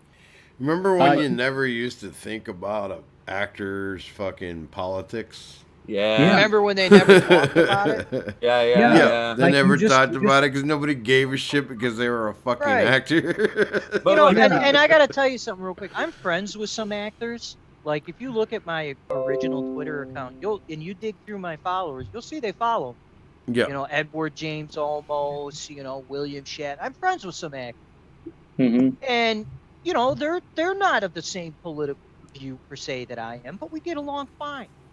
Yeah. Yeah. We don't talk about that shit. Remember they're there not was a time in psychotic. America where you, like, in polite conversation, you didn't discuss politics, religion, and what was the other one? Can't even remember what the other one was now. I think those were the two big. Those were, And yeah, then there was a then third. it revolved into gun control or abortion. Yeah. Well, I think that's Jacob. Well, I that think falls that's a kind of Texas under thing. politics, but I think that's a Texas thing because in California, so there's a saying, and people from Texas will tell you everything about themselves, but they won't tell you their political opinions. And people from California won't tell you anything about themselves, but they'll tell you their political opinions. Yeah. So, by the way, I'm a vegetarian. Let's get the first words out of their mouth. yeah. And I'm a vegan, and so I went to fucking the grocery store and I had to get vegetables because I'm a vegan. And Yeah, it's like, I'm a vegan. and come on, like, over the years, I don't have no deep voice like Jacob, James, or Jones or something, But, like, I've been on the phone before when I was younger, and the guy or the gal says "am" or something, and I'm just like, whatever. Now it's like you got to have 25 fucking pronouns. You got to call me by this. Like, it's ridiculous. Yeah. Like, who gives a shit? I don't care. still Is nobody that calls me define you? ma'am. Yeah, It is ma'am. Yeah, is that what defines you? You don't have anything else that defines you as a human being or an individual, or you don't have anything else but that. Yeah. It's just so shallow and it's so stupid, and I can't believe anybody buys this crap. I mean, I hate to use the word identity politics, but I mean that's kind of the result of decades of pandering to identity politics, Yeah, there's no doubt. and leaving white people out of it. Yeah. Well, yeah, not just leaving us out of it, making us like the victim of it, right? Like the target. Yeah. My identity is part of that identity. Yeah. Yeah. Like whites. Everybody should like base their whole everything on their identity, except for white people. Mm-hmm. Except So for what do you people that actually have something to be proud Oh yeah, of. yeah. And if you do that, then you're a racist bigot. Homer fob, whatever I don't even know how to say these stupid words because I never use them. It's so annoying to me. And isn't there places like in Canada, air raid, where it's like the law, where you either trim my pubes or what or whatever. Yeah, you're talking about Wax the sack, whole- bigot. Yeah, Oh, that's it. sorry. Yeah. Sorry, I tuned out there. Sorry, what were you saying? Isn't it are these this No, pronoun she lost bullshit? that case, but yeah. Oh, okay. Isn't it? I was thinking it was the law or something like No, you had to. well, the thing is that there's in Canada there's something above the law, and it's horrifying. It's the human rights tribunals. Oh, Like Soviet fucking no, seriously, dude. Like you could seriously? Oh yeah, you could be within the law and still be raked over the coals by a fucking tribunal, and That's lose absurd. everything. Because of it. Oh yeah, and they've Weird. gone after people. They've gone after people using that, That is fucking big gay, dude. right? Like I think I brought up his name. That before. is the biggest of big gays. The fellow was named Mark Collette, I believe. Mm-hmm. And they couldn't get him through legal means. So they put him on a tribunal. Wait, I think that's Mark what they Collette's did British, to my granddad's old friend Ernst Zundel. I think Ernst? that's kind of what they. No, well, I like that name, Ernst. they got him. They got him on a antique law that Oh. spreading spreading false news. Oh yeah, that's right. They did. Yeah. Yeah, that's right. Where's Right? that fucking law now? Boy, I can think Right. of some new. Jesus, that's all we got is fake news. What, they got a law Well, it's in against spreading Canada truthful too, news? so. Oh, Yeah. that's But And they'll say it in a certain way. AP reports that blah blah blah blah blah. So what they're saying isn't untrue. You know what I mean? But it's also, they're not going to be hauled in front of something like that because the people who have the control of that aren't going to Right. be doing it. They're the ones that get to decide what fucking is true. Yeah. How did The Ministry how of did- Truth there. Yeah, Yeah. how did people let it get this far? How the hell did people let it get this far? This shit should have been stopped a long time ago. Well, that's one of the big differences between Canada and America. Is Canada, they still have like allegiance to the Queen and stuff, and then she can give directives that you need to put these laws into place and shit. And when I say she doesn't have anything to do with it. It's the British Crown that she's the figurehead of. And guess who runs that? Oh, Yeah, The right. British Crown Corporation. The other thing is that they don't have judicial review, so like you can't Oh. you can pass a law in England or Canada that violates somebody's civil rights, like speech or something like that, because number one, they don't really have a clear-cut First Amendment like we do. in No, America. we don't at all, dude. Yeah. We don't at all. And then there's not going to be any court that's going to strike it down because this violates Oh, this violates the rights. Yeah, I didn't the know civil- there was no judicial review there. That's We also don't have a constitution the way you guys do, right? Yeah. Like, Right. It's nothing. It's nothing like that. It's No a Bill of rambling, Rights at all, yeah.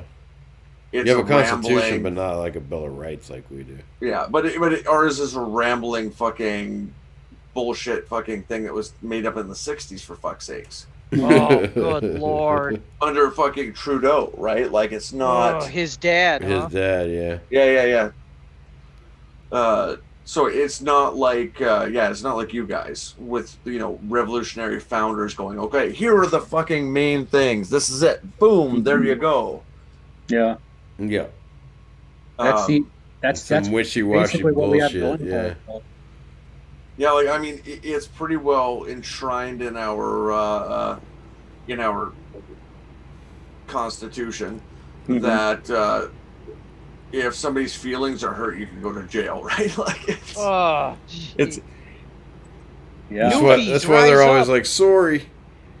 yeah. It's like, fuck, don't put me in jail. No, it's not that bad, but I mean, if you piss off the wrong people, we all know who they are. Then we don't have the protection that you guys have. Right. And if you get Newbies need to rise up.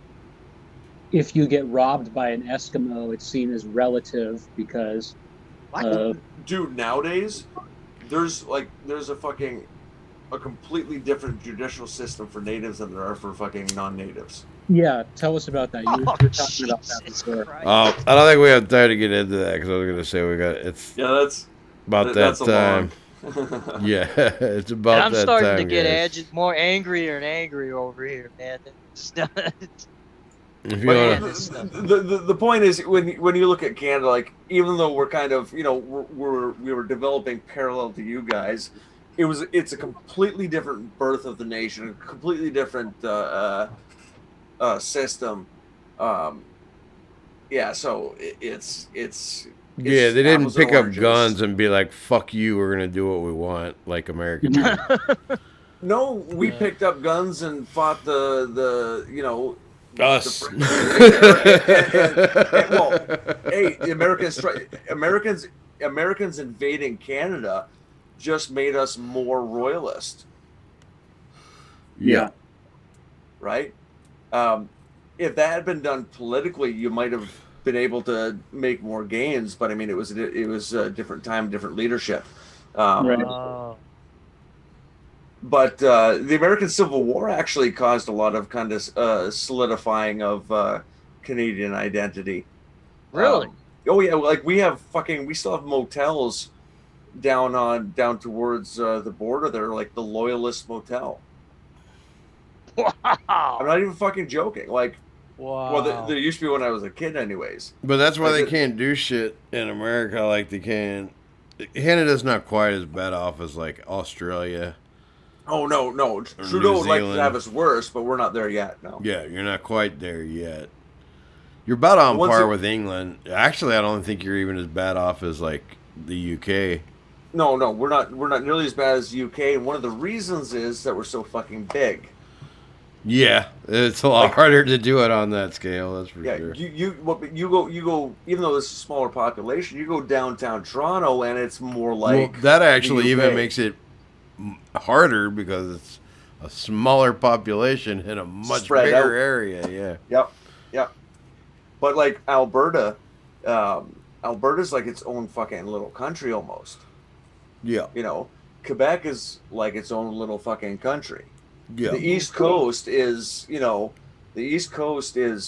not I mean, the same Quebec as the rest of might Canada. actually should be its own country. I don't know. And- I'm not gonna. And the I don't Newfies- care that much to get that into it. But The Newfies run the whole thing, right? Like, Yeah. It's the Newfie. No, the Newfoundland didn't join Canada until fucking the 1950s. what? Wow, I didn't. It know was that. its own country. really, cow, I I had didn't no know idea. that. Fucking right, dude. Oh, They had- tornado in Dallas. I just saw that. Oh, far out. Hey, before we shut it down, just wanted to plug CBN really quick. Sure. Tomorrow at 8 p.m. UK time, 9 p.m. Central European time, and that is 1 p.m. Eastern Standard Time. Anyway, so they're doing Warrior Wednesday, and it's going to be Edge of Tomorrow with Tom Cruise. I don't know if you guys have seen that, but it's a really Was it- awesome. Is that the one where he keeps dying and coming back? Yeah, it's like Awesome Groundhog movie, Day actually. it's like Groundhog Day meets Starship Troopers. Yeah. Yeah, I just watched it again. Wait, what movie It's- was it? It's so good. It's called Edge of Tomorrow. Came out in So- like 2014. Dude, surprisingly good, yeah. Wow. Yeah, it's one of Tom Cruise's best movies of the last 10 years, easily. Nice. If not his best movie. Maybe his best movie of the millennium. It's if you like Groundhog Day, if you like Starship Troopers, and you want to see them in the same movie, you're gonna like this one. Yeah. So yeah, we're gonna be doing that one tomorrow. That's actually 3 p.m. Eastern Standard Time, 9 p.m. Central European Time, and then I've got my Saturday lineup for Super 70 Saturday done. We're gonna be doing Dirty Harry. It's got Nice. We're gonna be Nice. doing Gleason. Straw Dogs, Clue. Clue? Nice. No, Clute, not Clue. Clute. These are all from 1971. So Clute with Donald Sutherland and Get Carter. The original?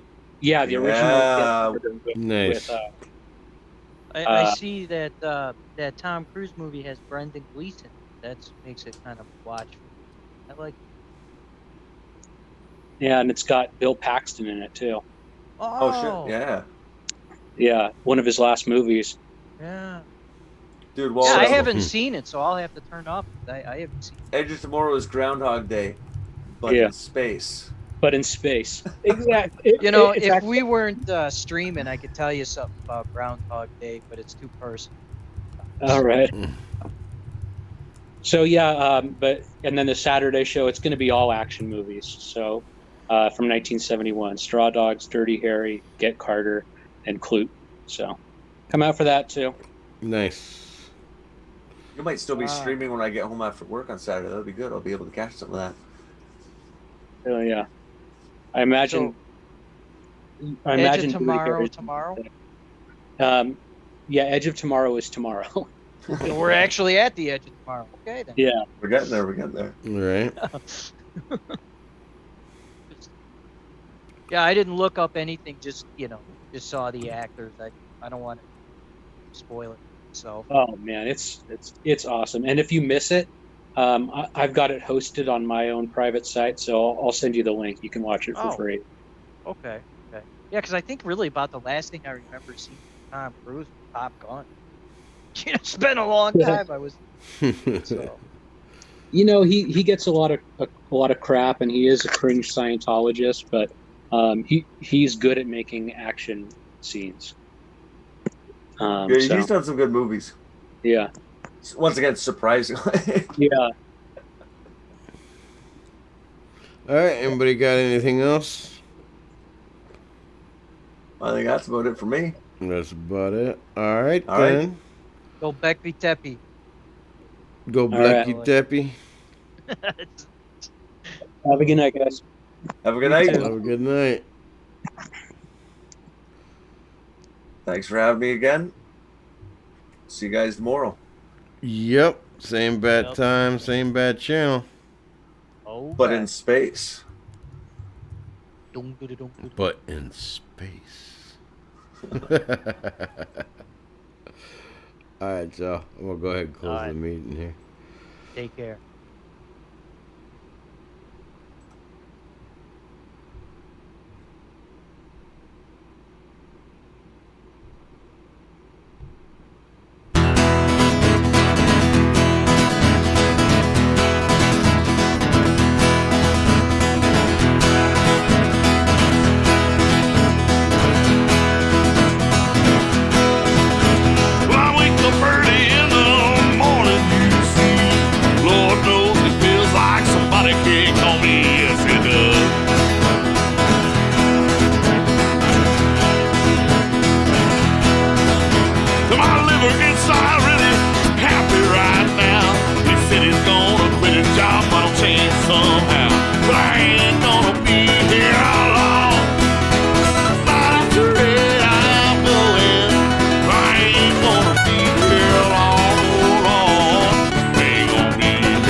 The state of Texas won't let me in. I ain't gonna be here long. Not afraid I'm going. I ain't gonna be here long, Lord. I ain't gonna be here long.